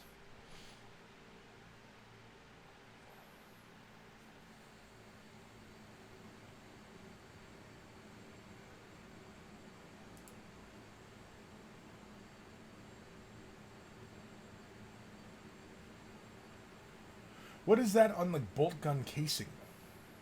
Is that like a purple wash? Is that a contrast paint? What did you do? I must know.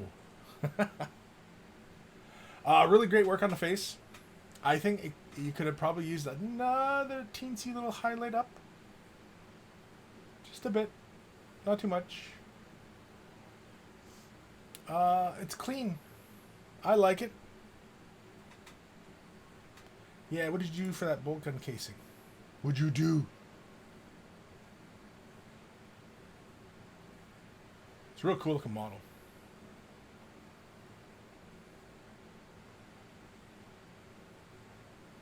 Yeah. Awesome work, Zach. Thank you for sending that in. I definitely like it. I think in the future, though, when you're going for like some of those larger type things, I wouldn't rely on the shade wash to provide your shadows. Now, if you were just going to quickly run through this for a gaming piece, and you know what I mean, absolutely, go right ahead, continue on as is. But if this is like an exercise, you're developing your skills from this in a more deliberate type of sense. Yeah.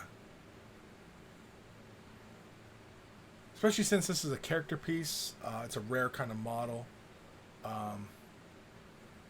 Yeah, I think I would have been a little bit more deliberate with the use of the red.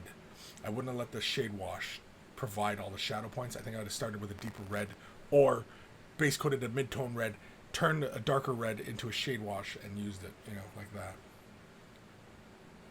I don't even know if I'd use a contrast in that sense now, either. Maybe.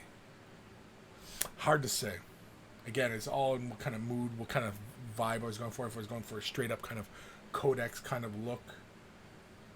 But I like it. The flesh, I like the flesh. The highlighting on the face, it's obvious that you spent a large amount of time around the face. Yeah. It's all around solid effort, man. I like it. It's good stuff. It's good. Good.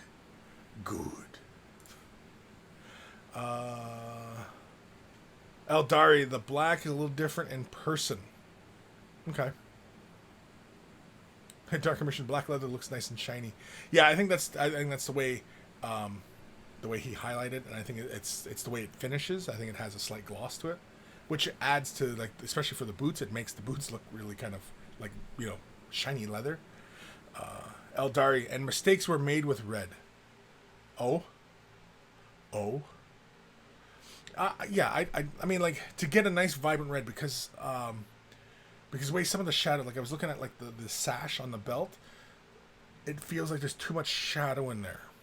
It feels like the color's a little too deep, and I think like those red elements along with the yellow should really contrast with so much of the blackness of the model, right? And so yeah, I think it's your opportunity there to kind of punch those up a bit. But, you know, don't get me wrong. I don't think you have to change anything. I wouldn't suggest you change it at all. I think just in the future, next time you're doing something similar to that, you know, maybe consider not relying so much on the shade wash. And I'm sure a lot of you guys have heard me go on about this in the past, about, you know, not relying on the shade washes to provide your shading, right? And in fact, use the shade washes in other various ways for providing effect, but not providing the shadow tones on your miniature. Solely relying on them, of course. And by that, I just mean slapping it on. Wherever it falls, right? Because that's kind of a haphazard kind of way to use it, right? It's just kind of slap it onto the model, and then whatever happens, right? That's, you know, that's not really good, you know, that in that regards. You know, you want to be deliberate, especially when you're trying to be better at painting, right? If your goal is to become a better miniature painter, you know, you want to wow your friends. Maybe you have aspirations for entering painting competitions, or, you know, just, you know, really want to pursue it and master these things.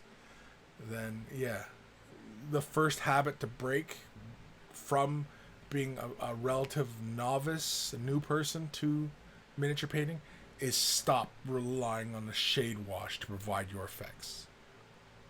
Stop. Create your effects other ways. Be deliberate. Vivian. Oh, talking to Eldari. Eldari, should I send another email? Can if you want. We're just going to keep the show going just by keep sending me emails? Is that your plan? Because that's not going to work, buddy. Fire Drake 18. I heard people using Sharpies to paint. Weird. No, not weird at all. The Gundam community has been doing that for a long time. They use markers to paint their Gundams.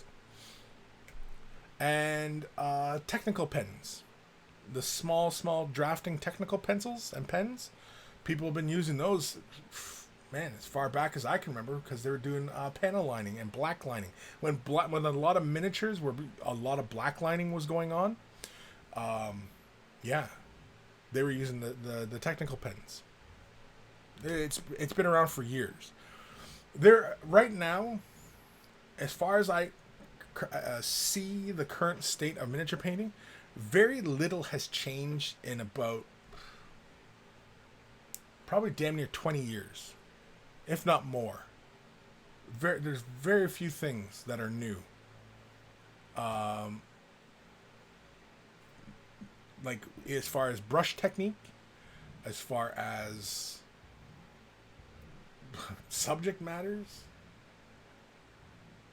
it's all the same. Like non-metallic metal. Non-metallic metal's been around for probably almost 20 years. Probably 20 years at least. Non-metallic metal's been around in miniature painting. And it's the same. There's nothing, you know.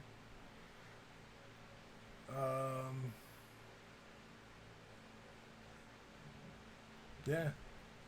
I'm just trying to think, like, as far as brush technique. It's all been done. It's all been done. There's now a lot of the materials and stuff that some of it's kind of trickling down. So there's new uses for this or that, and that's interesting. But otherwise, it's all pretty much the same.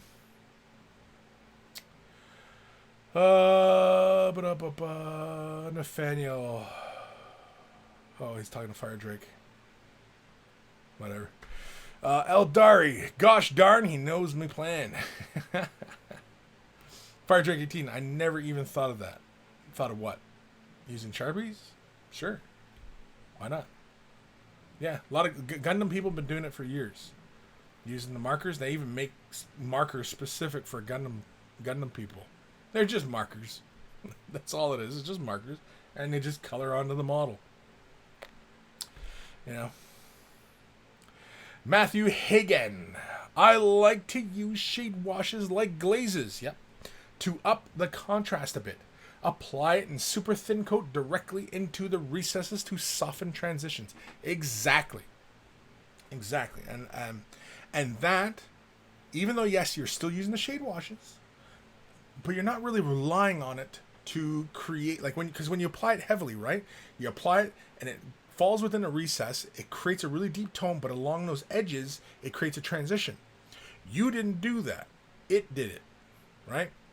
But when you are doing it like Matthew here, when you are using the shade wash, like thin glazes, and you're slowly building to that same thing, but you're being very deliberate, and you're going for different tonal variations or consistent tonal variations, that's when you're really mastering that tool. And that is right on track with where I recommend you stop relying on shade washes to provide those tonal variations on a surface, right? So hopefully that kind of makes sense. And thank you, Matthew. Yeah, that's exactly the kind of thing I'm talking about, right? You use the shade washes like a glaze and not to provide the effect, right? Dark Commission. Look at some of the old masters canvas work for good tips on non-metallic metal. Definitely. Well, I mean, yeah, like non-metallic metal, yeah, artists have been doing it since the Renaissance. So the techniques are all there, been there for 500 years. You know what I mean? Like, even brush technique. I can't think of anything that isn't already a brush technique in painting. Somebody had mentioned Ben Comets. He champions a loaded brush technique. That's been around for a very long time. Bob Ross used to show that in his paintings. He used to use the loaded brush technique a lot, very often. And that's 30 years ago, 40 years ago. Or about 30 years ago. But loaded brush has been around for a long time. You know.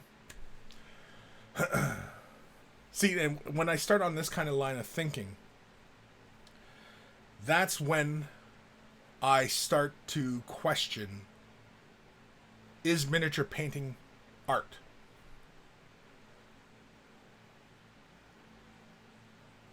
Can miniature painting be innovative? What? Here's a question. I don't know the answer to this. What has come from miniature painting that affected other branches of art?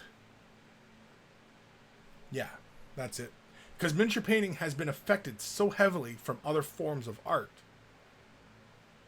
And even other things like modeling. A lot of things from modeling have trickled into our miniature painting. And scale modelers have been doing it for years. And so there's so much. So if you really want to pick up some really great stuff, look at the scale modelers. Scale modelers are always doing really fantastic stuff. We're using products that, you're like, really? You're using that for that? Like, I would have thought of that. And scale modelers have been doing it for years. A lot of the things are just old techniques. That's where I picked up using Pledge as a gloss, and it's one of those tips that just has saved me so much, But yeah, who can think of something that comes from miniature painting that affected outwards and affected other branches of art or affected other things outside of miniature painting? Because miniature painting has been borrowing from everything. What has miniature painting brought outwards to other forms? Yes. Fire Drake 18. That's why I come the philosophy of miniature painting. That's why I come the miniature. Wait. Wait. I'm trying to interpret. Wait. I'm not understanding that sentence. Is it a joke? Are we being weird? Anyway, that's why the philosophy of miniature painting, or that's why it became the philosophy of miniature painting. I'm not sure what you meant by that, Fire Drake. Clarification. I need a clarification on that because I'm not sure if that's why I come the philosophy. I was what? But yeah, like, and again, I mean, like, sometimes miniature painting, it's art. Then sometimes I'm like, no, not really. Then yes, yeah, I can see it. No, not really. So yeah. Reese Taylor, I think whatever you look at and go, wow, how did they achieve that effect, or that looks amazing, should be classed as art. So I think miniature painting is art. Yes and no, because art will not always get a wow from you. And that's not the point of art. Art is not about wow.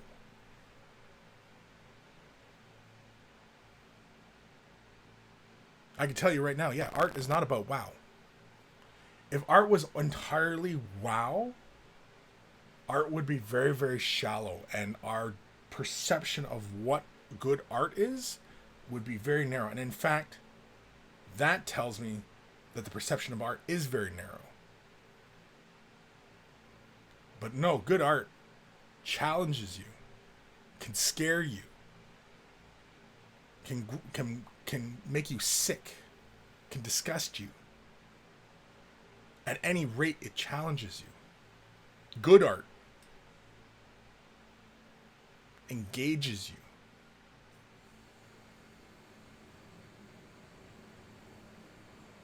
Like when I see really great miniatures painted, yeah, I'm like, yeah, that's a nice paint job. Great. But I wasn't challenged by it. I wasn't wowed. You know? There's only a couple artists out there, I think, right now in miniature painting that I'm kind of wowed by. But everybody else I've seen it a million times. Not that I've become jaded or anything like that, but so I'm always on the lookout for wow. You know? There's a few artists out there who I'm like, wow, that's impressive. And they're not people that I suppose not people that you would normally think, you know. I think they probably won awards. Maybe, I don't know. But, yeah.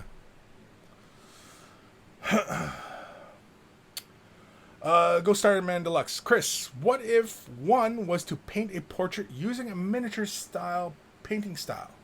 Example, metallic paints instead of non-metallic metal edge highlights, etc. It's been done. Metallic paints? Yeah, metallic paints. Metallic paints have been around before miniature painting. People were using metal. I mean, hell, you look at some Bibles. They're gilded with gold. It's a metallic. It's not a paint, but it's a metallic on paper to gild images and illuminate. That's the whole point of making metallic paints, is to bring illumination to the work. There's lots of paintings before miniature painting that have metals in them. It's been around. Dark Commission. Are any of the new painting types mini origin, like crackle or color shifts? No. Nope. Crackle? Crackle is, they've been using that in scrapbooking for ages. Crackle medium, yeah. Color shifts, auto body. Cars have been painted using color shifts for a long time. Now, mind you, color shifts have been around for quite a while. 30 years, 40 years maybe. I don't know what but they are a relatively newer product. Same with probably the Crackle. I don't know how long Crackle's been around. But yeah. AJR, miniature painting is decompression. As therapy, sure. But, you know, anything we do to relax is decompression. Does that make it art? Sitting there reading a book, appreciating art, writing a book, that's art. Eldari Lamborghini. I love the outlet for creativity that miniature painting provides, but I also go back and forth of the philosophy of it being art. Yes, definitely. Like I said, sometimes depending on what mood I'm in. Is it art? Is it not art? I go back and forth sometimes. Vasily Shimko. Kris, what is this thing to your... What is that thing to your left? To my left? You mean this thing? That's my mic. It's what I'm talking into.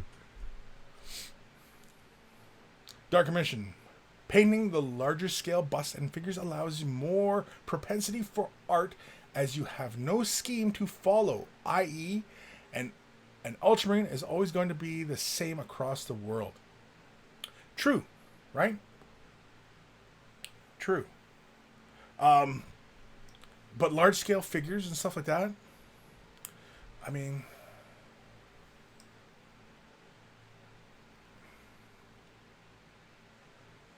You're like, if you miniature painting, like the world of miniatures,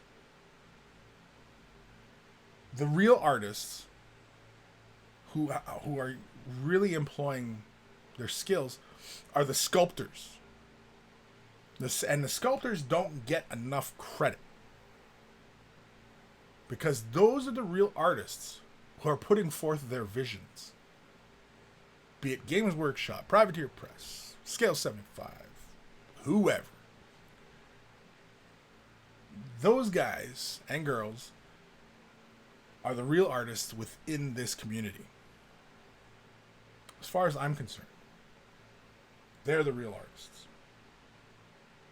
Because they're bringing forth their visions. Us painting them,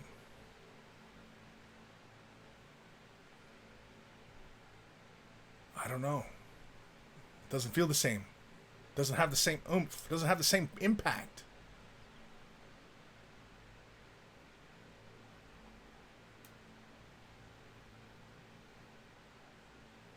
Can you change the world? Here's another one. Can you change the world by what you've created? Are people going to lose their minds over the image you've made? Your use of color, your mastery of brushstroke.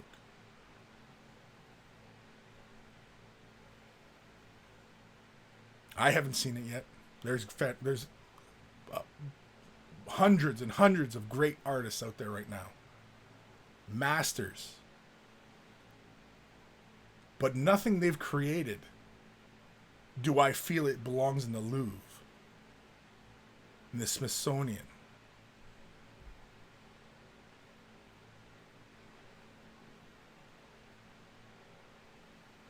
Not a lot, anyway. There might be a couple pieces, actually. But a piece of art, piece of canvas, just some simple colors, could be whatever. And it can challenge people. The immediate thing I always think of, that a piece that can change the world. Picasso. Guernica. It's not a piece of canvas, it's a big ass mural, but it can change the world. Art can change the world. Art can change our perception of the world. Painting these little miniatures. Is it going to rock people's worlds? That's art.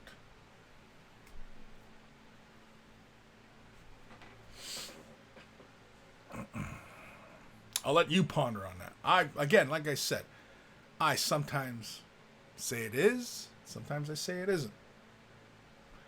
A lot of times these days, though, I lean towards it isn't. But who can say?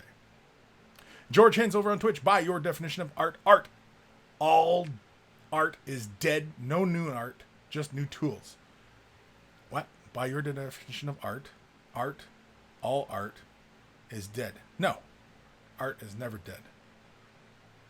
Art is solutions to problems and new ideas and concepts. Art is never dead. Art's only dead when the human race is dead, I think. That's when art's dead. Twitchy Kranos. But would depend on what's getting done. Spray job or dip, I wouldn't consider art, for example, but hand-painted banner? Yeah. Well, it all depends. I mean, if you can paint a banner and you copy a picture from the rule book, well, all you did was be a Xerox. Did you make art? You were just a Xerox at that point, right? If I took, a picture of art, put it onto a banner, that's art? It's kind of weak in my opinion. Aaron Seach, I think miniature painting doesn't contribute out as much as it takes from all aspects of art. The art is how those techniques come together through someone else's eyes. Right, like I said, like the sculptors in miniature painting in our community do not get enough credit for the things they create. They don't. And the thing is that the sculptors, you can only ever consider them artists. You could never consider that what they're doing is, whatever, because they're sculptors, and they're putting forth their vision. Their vision might be little space marines, sure,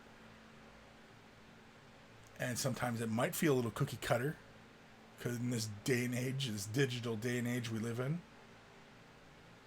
But there's artists out there who are using this digital sculpting to fantastic effect, to create new things. I don't know. I go back and forth. On this subject, not in general. Dark Commission. I agree about the sculptors 100%. Yes. Yeah. The sculptors. I don't think sculptors get enough credit. They don't. Whenever we're talking about award-winning painting, nobody's talking about the award-winning sculpture. Are there? I don't even know. Are there awards for sculptors? Because those are the artists. Those are the artists. By the definition of the term, those are the artists. Is there an award for those sculptors who create all these pieces that we're all clamoring for?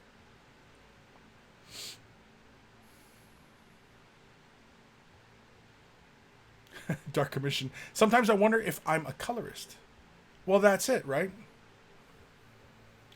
A colorist can be an artist, so again, I see the argument for miniature painting being art. I do see it.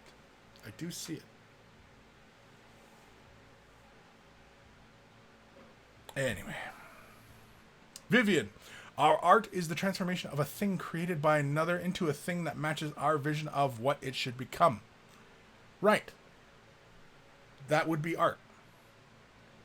But when you're painting your little ultramarine and you're following a guide and using pre-described colors to put forth and using brush technique, that was art? Was it? Lutkenhaus? Miniature painting? Perhaps not, but with 3D printing and the ability to create a one-of-a-kind sculpt rather than scale product that could be painted, and wow, I think so. Right. I don't know. I just don't know. I don't know. I mean, sometimes I know, but I usually don't. Yuri Rovira, hasn't it changed our point of view of the world, though? These days, it's more about exposure and trends in order to reach a large enough population to create a big impact on society.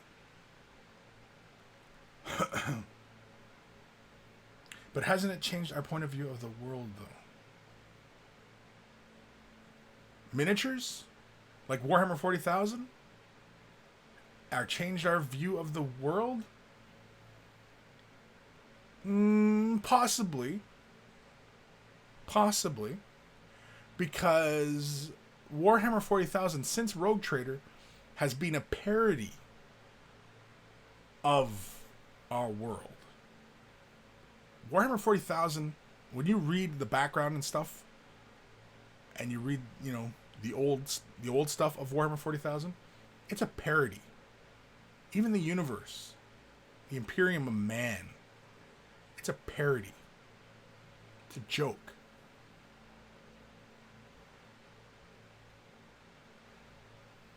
So, is Warhammer 40,000 social commentary? Possibly. Now that it's become so commercialized and packaged, it loses that. It became a product rather than the tiny little niche that it was. Hard to say. Aaron Seach, in this hobby, Sean Sutter is the definition of an artist. He is. Definitely. By every definition of the term. Sean is an artist, yes. First of all, he saw a problem and he created a solution. He creates his own artwork. He sculpts his miniatures.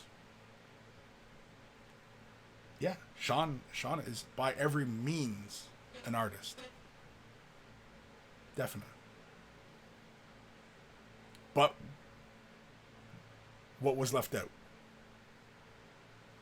Miniature painting. He's created something's great, something we're all talking about. Well, not all, but quite a few, and I'm sure that's what things are only going to get better for him as that game becomes more and more popular. And yeah. But was miniature painting a factor in that? Nope.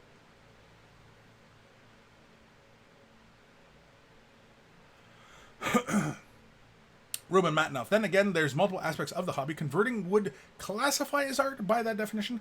Looking at pictures in online groups, I do get my mind blown sometimes. Sure. But being the outside observer and looking at these things and going, wow, how did they do that? Or do you do this kind of stuff and you know these techniques and you look at it and go, wow, how did he do that? Because that's a big difference. There's a big difference between not knowing anything about it and then looking and going, wow, how did they do that? Because everybody will do that. Or you know the tricks and how things are done, and it still went, wow. Because there's some conversions out there that I've seen are like really impressive, but I'm not like, wow. Sculpts, yes. Sculptings, yes. Conversions, sure. But, yeah. Again, this is the kind of thing that we could go back and forth all day long. And even in my own head, I go back and forth between it is and it isn't. But I think the really big one is, and I don't know if anybody's answered this question for me yet. I don't know, but because miniature painting has so many things have come in and created it, has anything come out of it? Because usually whenever you have this melding of stuff, something new is created and it comes out. What has come out of miniature painting that's new to the world that other communities, other art communities have absorbed and said, you know what, that came from miniature painting. We do this thing now. We never did it before, but miniature painters, they've been doing it for years. Something like that. Is there something like that? You tell me. I don't know.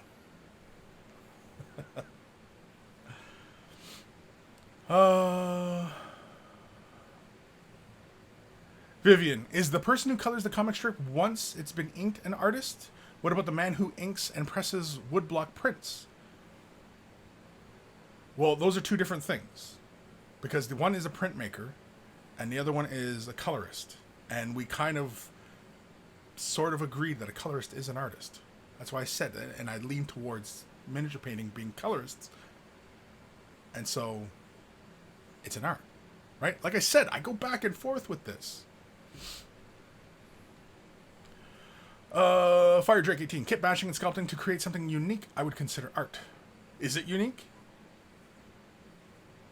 Kit bashing and sculpting something to create something unique, yes. But who has kit bashed or sculpted something that was unique? Like, took a bunch of Space Marines and made something unique. And wasn't just another Space Marine.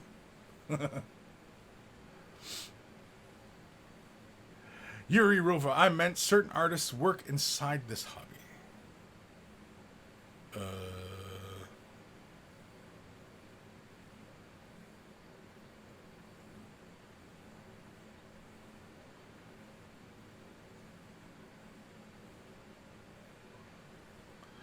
Right, but like, yeah, I kind of see what you're saying, but if it's solely within the community, then it's not exploded out, and you know what I mean. Somebody who's on the outside and sees this and knows what's going on and goes, "Holy moly, that changed my whole perception of things."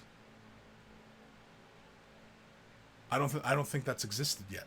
It might exist. It might be coming.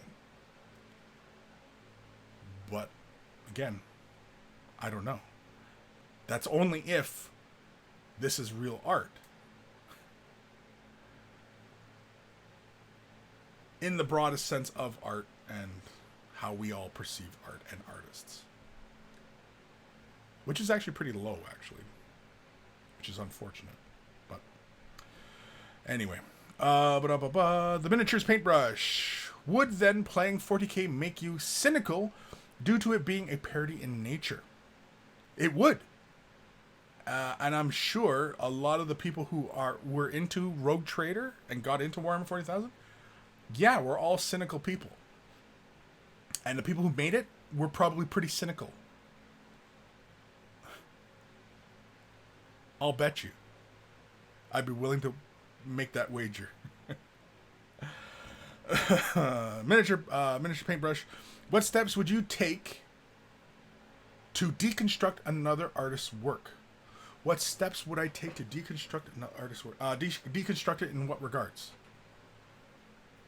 To assess it and duplicate it? Or to analyze it? Because to analyze it, to replicate it, or to break it down as to its merits and what it put forth? Is that what you mean?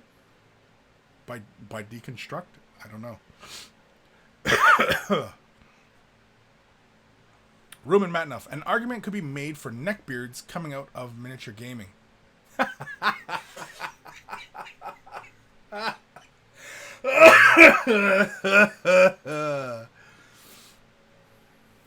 I'm with you, Ruben. I'm with you. That there is an argument for that.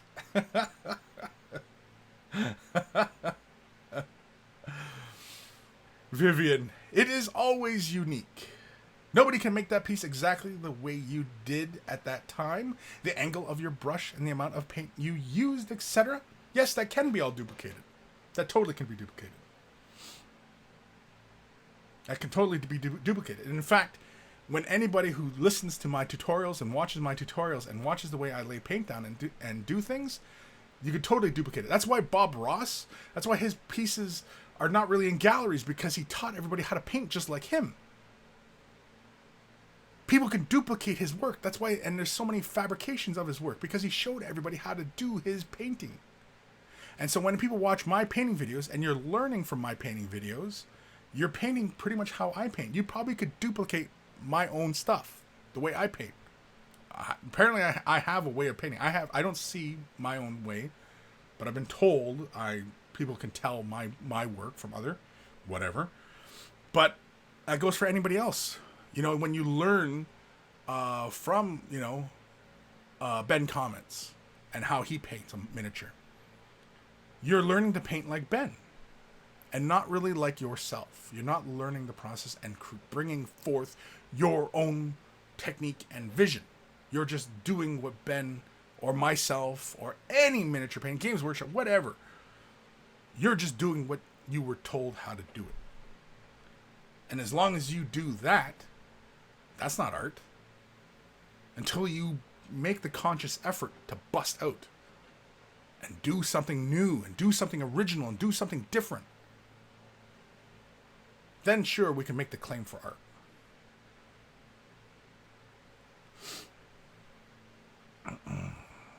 Nathaniel, what makes an artist an artist?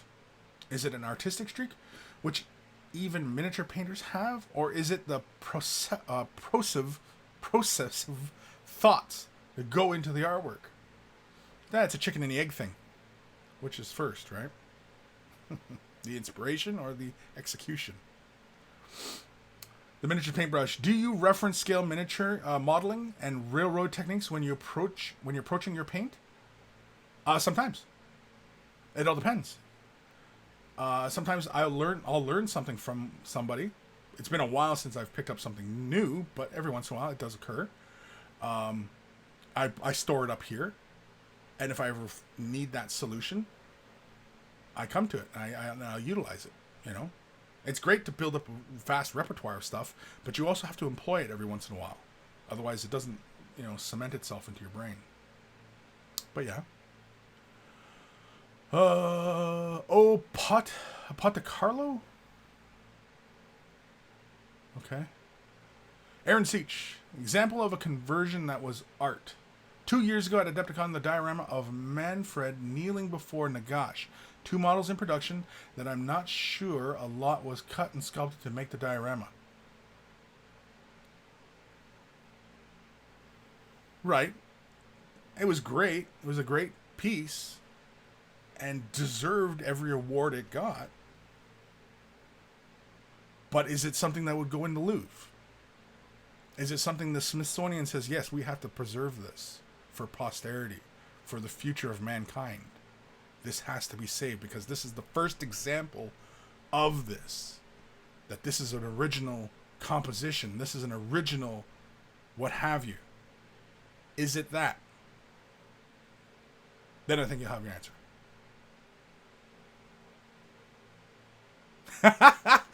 Dark Commission. Remember the Modern Art Gallery in Nottingham? We couldn't get out of there fast enough. Well, but it was interesting. I mean, it was only a few exhibits, and they were large exhibits, and it wasn't like a lot of, works or anything like that. It was only a few pieces, right? But we engaged with them, and it made us think. You know what I mean? Even though I'm not into modern art, really. But we engaged. I thought the glass vials with all the plants, that was interesting. I wasn't 100% on the message that the artist was trying to convey with that first one we looked at, the one with all the newspapers and everything all over the place, and it was this whole thing with the forms around us, and but it was huge. It's just these massive pieces, right? But no, it engaged us. It was art. Because we were engaged. Not we were engaged, but like, we're not engaged. Don't be weird. Ryan McGowan. Hey, Kris, I'm really digging these contrast paints. I was wondering if you had any tips with Talisar Blue. Right now, I'm coming off as a right now, it's coming off as a super intense blue. Yes, it is a super intense blue. It's a cyan. Any tips for it? Well, what do you want to know? I mean, these are just paints. If it's too intense for you, you could always add Apothecary White and knock the bit of the blue out. You could always add contrast medium, thin it out a little bit, right? You could always take a bit of the orange, just a dot of orange, and knock a bit of the blue out of it and shift it towards more browns, the more neutral tones. If it's too intense, because I'm assuming that you're saying it's super intense. being that that's not what you're looking for.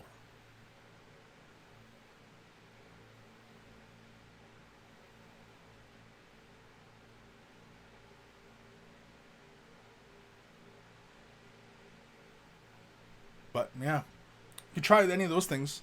As far as like, you know, as far as what you can do with Talsar Blue, I suppose. But yeah, that's about all I have. Fire Drake 18. When Kris does that anime style paint demo, I'm definitely going to copy it. Jabba's Left Nut. I've seen some of the crap they put into the Tate Modern. People say that it's art. Don't tell anyone. I don't see it. But you don't see it. That's fine. Because not everybody does see art. And oftentimes, the only people who really appreciate art are other artists.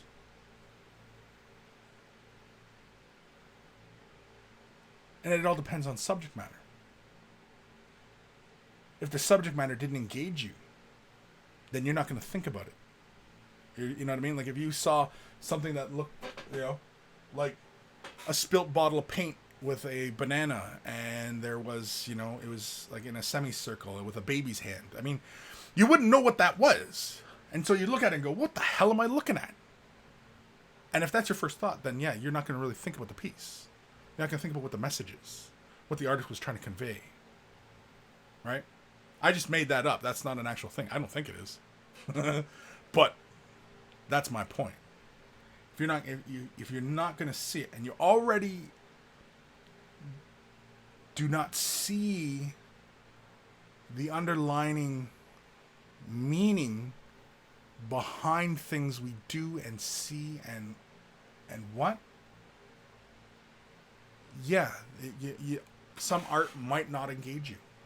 That doesn't mean anything. That doesn't mean that you're obtuse or, or whatever. It's not a bad thing. It's just who you are. There's lots of people. You're not in the minority in that regard. But yeah. The miniatures paintbrush. Deconstruct in the sense of its merits. Do you gain inspiration from other miniature painter style and replicate elements that impose your own style? Will doing so mean that your piece is original? Interesting. Early on in my miniature painting, I borrowed it very heavily from Mike McVeigh. Only because I was really into Warhammer and stuff like that, and he was the guy for Games Workshop.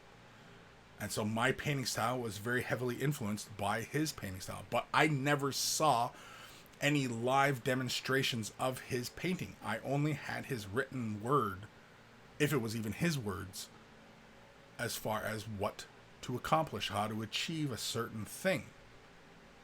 With so much YouTube out there, you can see, and a lot of people who take a fancy to miniature painting are often visual type thinkers. They're visual type thinkers, right? You can see something and replicate it. Abstract thinkers can tend to read something and can do it, right? I'm a visual thinker. I can see something and I can replicate. You don't have to explain it to me. You just show it to me and I can duplicate it. It's 50-50, I think, as far as way people think. Some people can read something and do it. Some people can see it and do it, right? It's the two kinds of thinking that most people have. And I think most visual artists tend to be visual brains. And so when I was learning this stuff, I had to read it. I had to read it and interpret it and then employ it. Even though I was reading his work and how to achieve it, it was still my interpretation of how it came to be. So, somebody who watches somebody a lot on YouTube now and sees how to do something, and you only have to show them how to do it, and they can replicate it, well, they're just doing what that artist did, or I did, or whoever, right? They're just doing that. And they only know how to do that because they saw how to do that. it replicated that way. Is that good or bad? I have no idea. So, yeah. Now, as far as getting inspiration from other miniature painters, sure. Yeah, there's lots of people I get inspired by. Does it make me, but do I feel like sitting down and painting a miniature at that point? Not really. So I guess, I wasn't that motivated, right?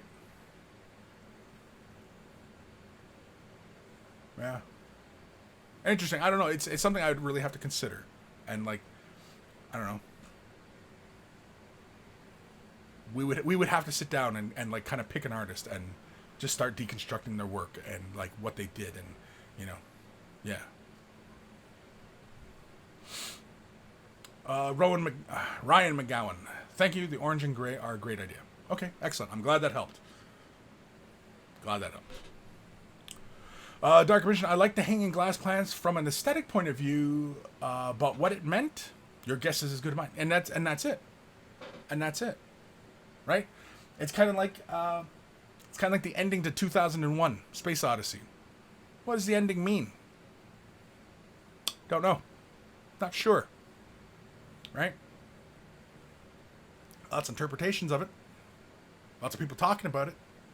Hell, what are we at? 2019? People still question the meaning and what does it mean at the end of that film? What is that interpretation? What does he mean by all that? All the imagery. That's just frickin' art, man. That's what I mean by art. And engaging people. That's the kind of stuff I'm talking about. Fire Drake 18. Have to go, people. Peace out. A-Town down. A-Town down. I don't know what that means. But later, Fire Drake. I don't know what he means by that. Nathaniel. Kris, it is. It's called The Spilled Bottle with a Banana and a Baby's Head. Oh, is it? I looked at my desk and I just threw that imagery together.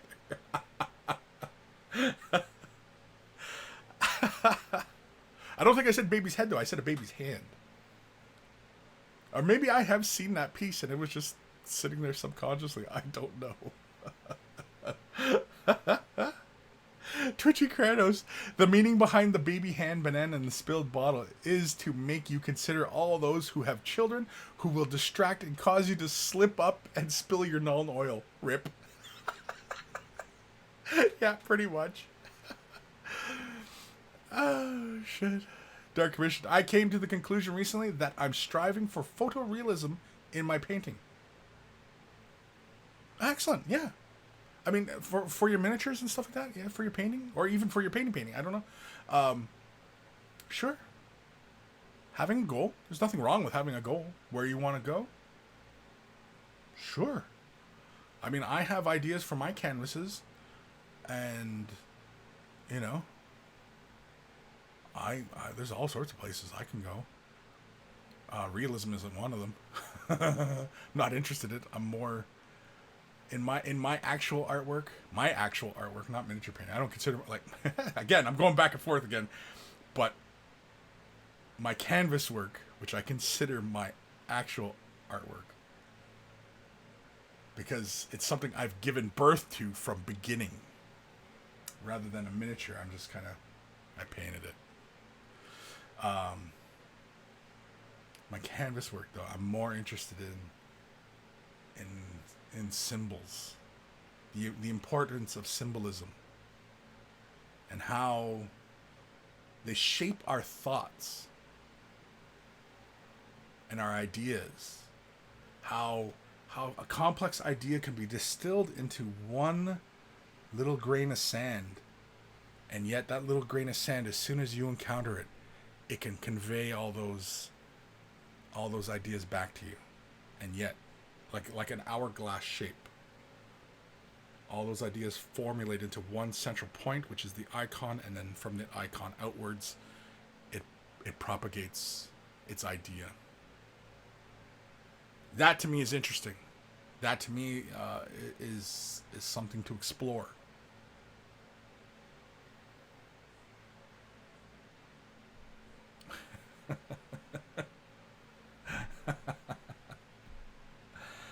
The miniatures paintbrush. Then are YouTube tutorials ruining originality in miniature painting? Debatable. Debatable. I mean, everything's debatable, of course, but is video is first of all, is YouTube ruining originality? Originality, I would say no. Because YouTube, you can view it like an archive. Because there's so many tutorials, not just miniature painting, but tutorials on anything. Caring for your car, cutting your grass, how to build a deck, painting a space marine. Is it ruining originality? No, because I mean, so many carpenters can cut a piece of wood and shape a piece of wood, but that doesn't mean that they're going to create the same thing, right? They can take that raw material, and I think that's what it is. It's because they can take a raw material. A painter can take raw material, paints. A sculptor can take raw material, marble or clay. Carpenter can take wood and create something. But as a miniature painting artist, right? Here's my raw material and here's a paint. I'm confined to these surfaces. Even if I convert it, I'm still confined to these surfaces. And what the expected expectation is of these surfaces. So, if I'm painting a human, then I'm only ever expected to paint the skin in human tones. That's it. That's it. Right? So I'm limited by raw material. Or the raw material is not as malleable. And it's not as infinite as the canvas and paint. The marble and clay. The wood.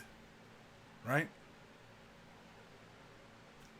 Holy schmolies. It's 2:30. I have one more email to do, and then we're going to get the hell out of here. The miniatures paintbrush. Are you going to Nova Open? I'm entering my the Capital Palette. I'd love to hang out a bit and share ideas. Am I going to Nova Open? No, I have no plans on attending it. I don't know, unless somebody wants to go, or I don't know. No, I haven't been approached by anybody from Nova or anything like that. Not that I hold out for invitations or anything like that, but no, I haven't. I'm curious about it, but no, I haven't. Yeah. Reese Taylor, what do you think of wet palettes? Do you use them? I think wet palettes are they're almost a necessity. And do I use them? Yes, I do. That's my wet palette under my sprues over there. Yeah. What do I think of them? I think they're almost a necessity. At the very least, you should be using a palette. But a wet palette definitely will allow you to push your colors further and get more use out of your colors, as well as your color mixtures. So that's the big advantage of wet palettes. In a nutshell.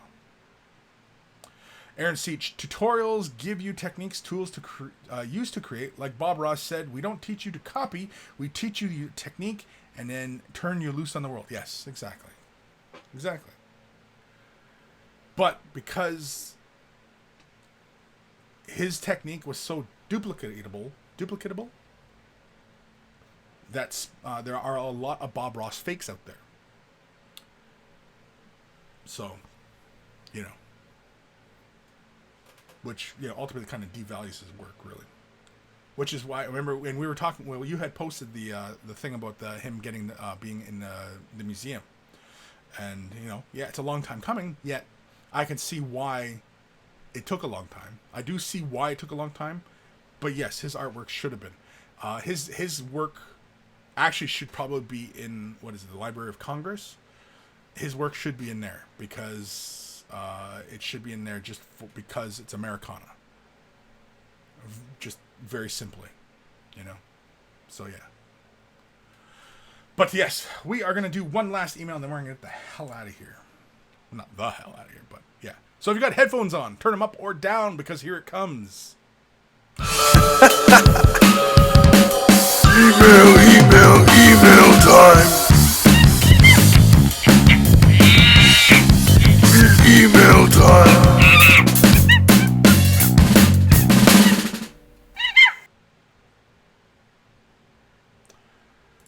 And this one is from Dave Turner. Just heard you say you've only got one email, so I thought I'd send up work in progress on my Minotaur. I'm currently working on some CNC. Thanks, as always, Disco Duke. And so here is Disco Duke's Minotaur. Oh, I like the metal. I like the armor. I like what you got going on there with the orange and the blues and the bright tones. Axe blade looks really great. The flesh looks pretty darn good. The horns, the transition through the horns is good. I realize it's a work in progress, so you still have a lot of places to go, I think. I even like on the ends of the horn there and the end of the staff. It looks like the marrow. You even painted that differently, and yeah, I like that. I really like the armor. I like what you've got going on with this armor. I have this really cool light tone for the overall highlights, yet you have this deeper brown rust almost on the armor sections. I like that. I like the little spot of red on his cloth and his tongue. I don't know if it needs that little spot of green on his tummy, whatever that belt buckle thingy is. I don't know if it needs that. I think that could actually probably be like a dark gray or I don't know, even a black. I don't know if it needs that green. I don't know if it needs to be green. I think you've got enough with that red because the light tones of the blue play very nicely with those little spots of red. And because you also have you have the markings of a really balanced model because you have these really bright tones. You have some very heavy elements with the black elements. You have the warmer tones of the flesh and the rust combined with the cool tones of the armor, but there's a lot of the armor, and the flesh feels like you could probably go down a bit, with like little hints of blue in it and everything like that. And I'm sure there's a whole bunch of places your brain's probably going right now is where you can go with some of this stuff. I think you're doing a really great job so far. I say keep going. And if you've been having a ton of fun with this, keep having fun, dude. Don't be in a rush. Don't be in a rush. Because I suspect you're having a lot of fun. Even like the wood. The wood even has like a nice warm tone in it.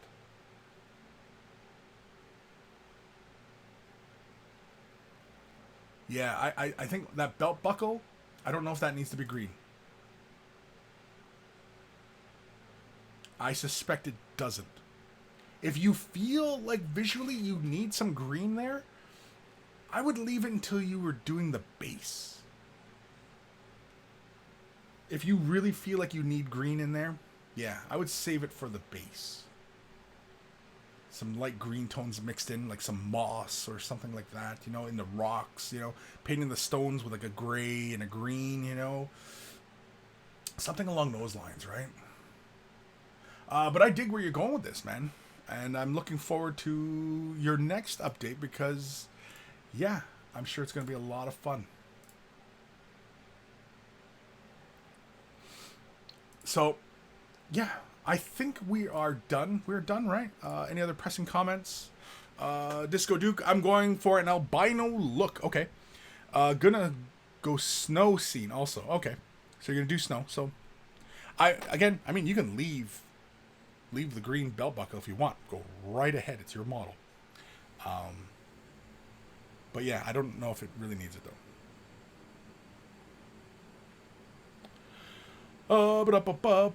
Yeah, so thank you, Disco Duke, for sending that in.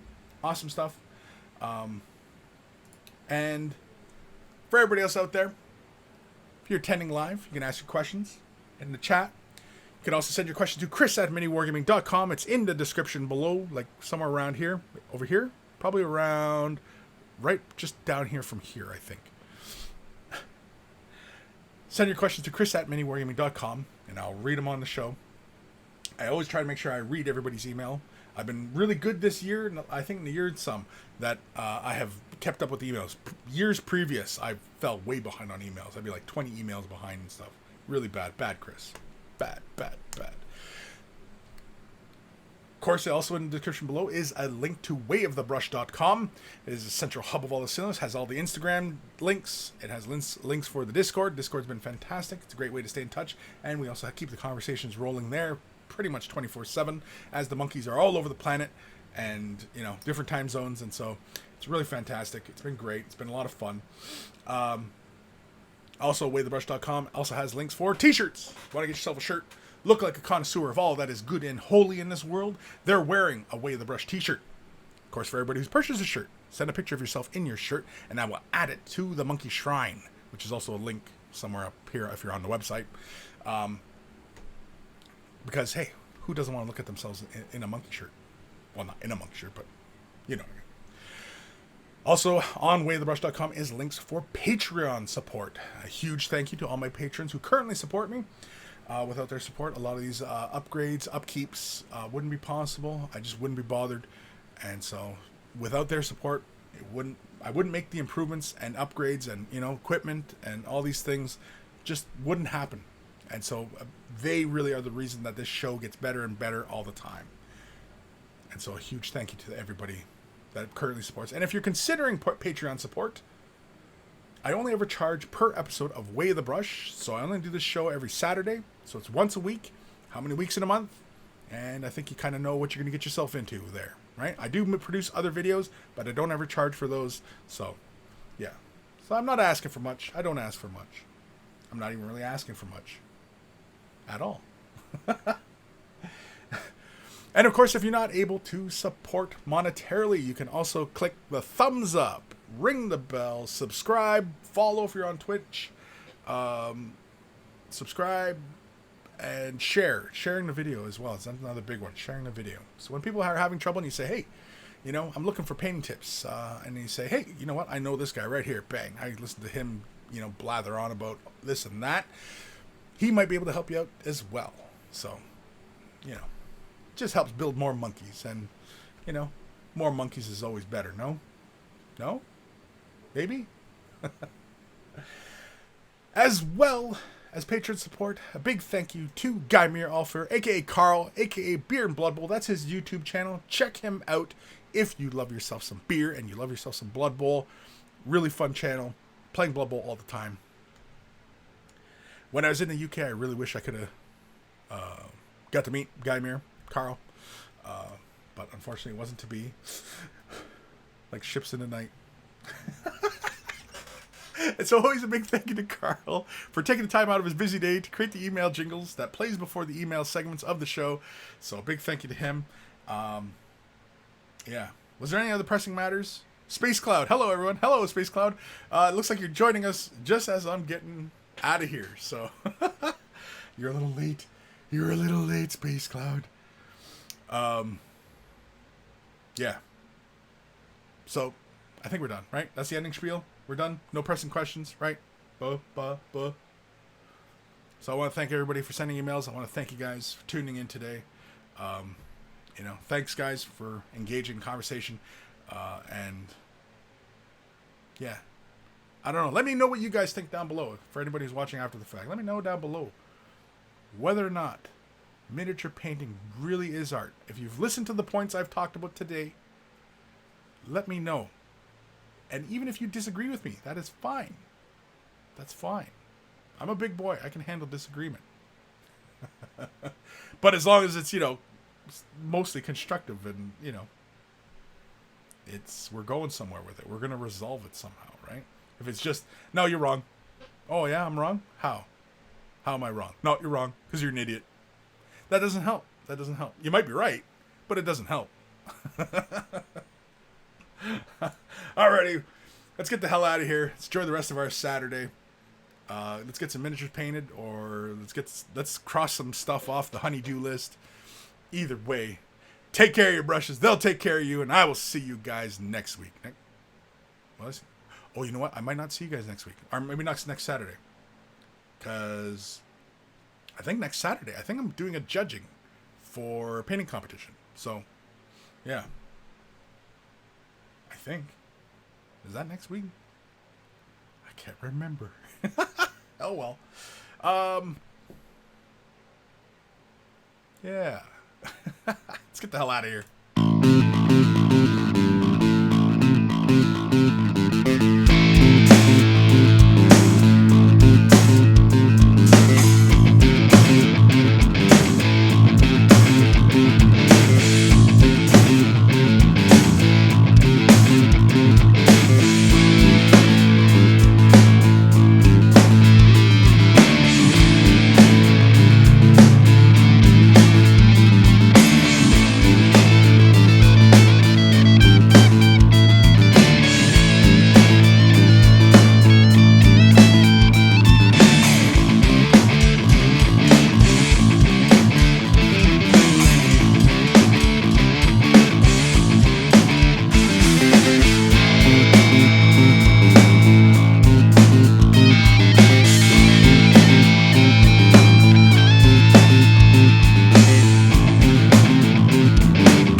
Go.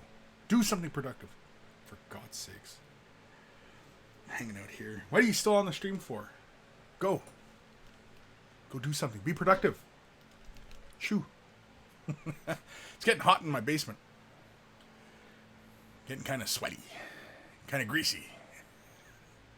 It's not really conducive to good painting conditions. You just feel all slimy. Like I feel tacky. Like my skin feels tacky. It's humid here in Ontario, Canada. And yeah.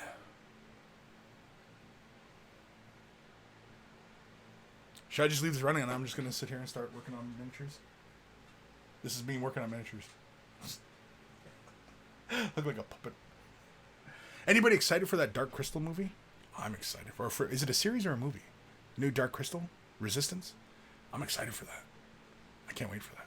That's going to be fun.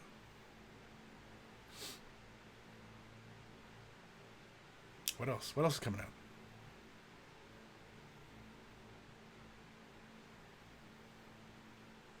I notice everybody's quiet now.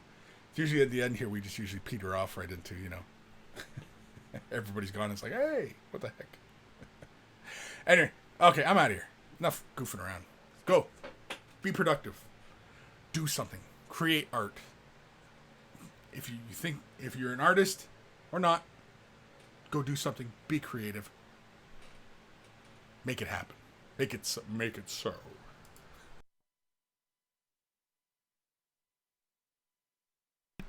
That was a terrible Patrick Stewart.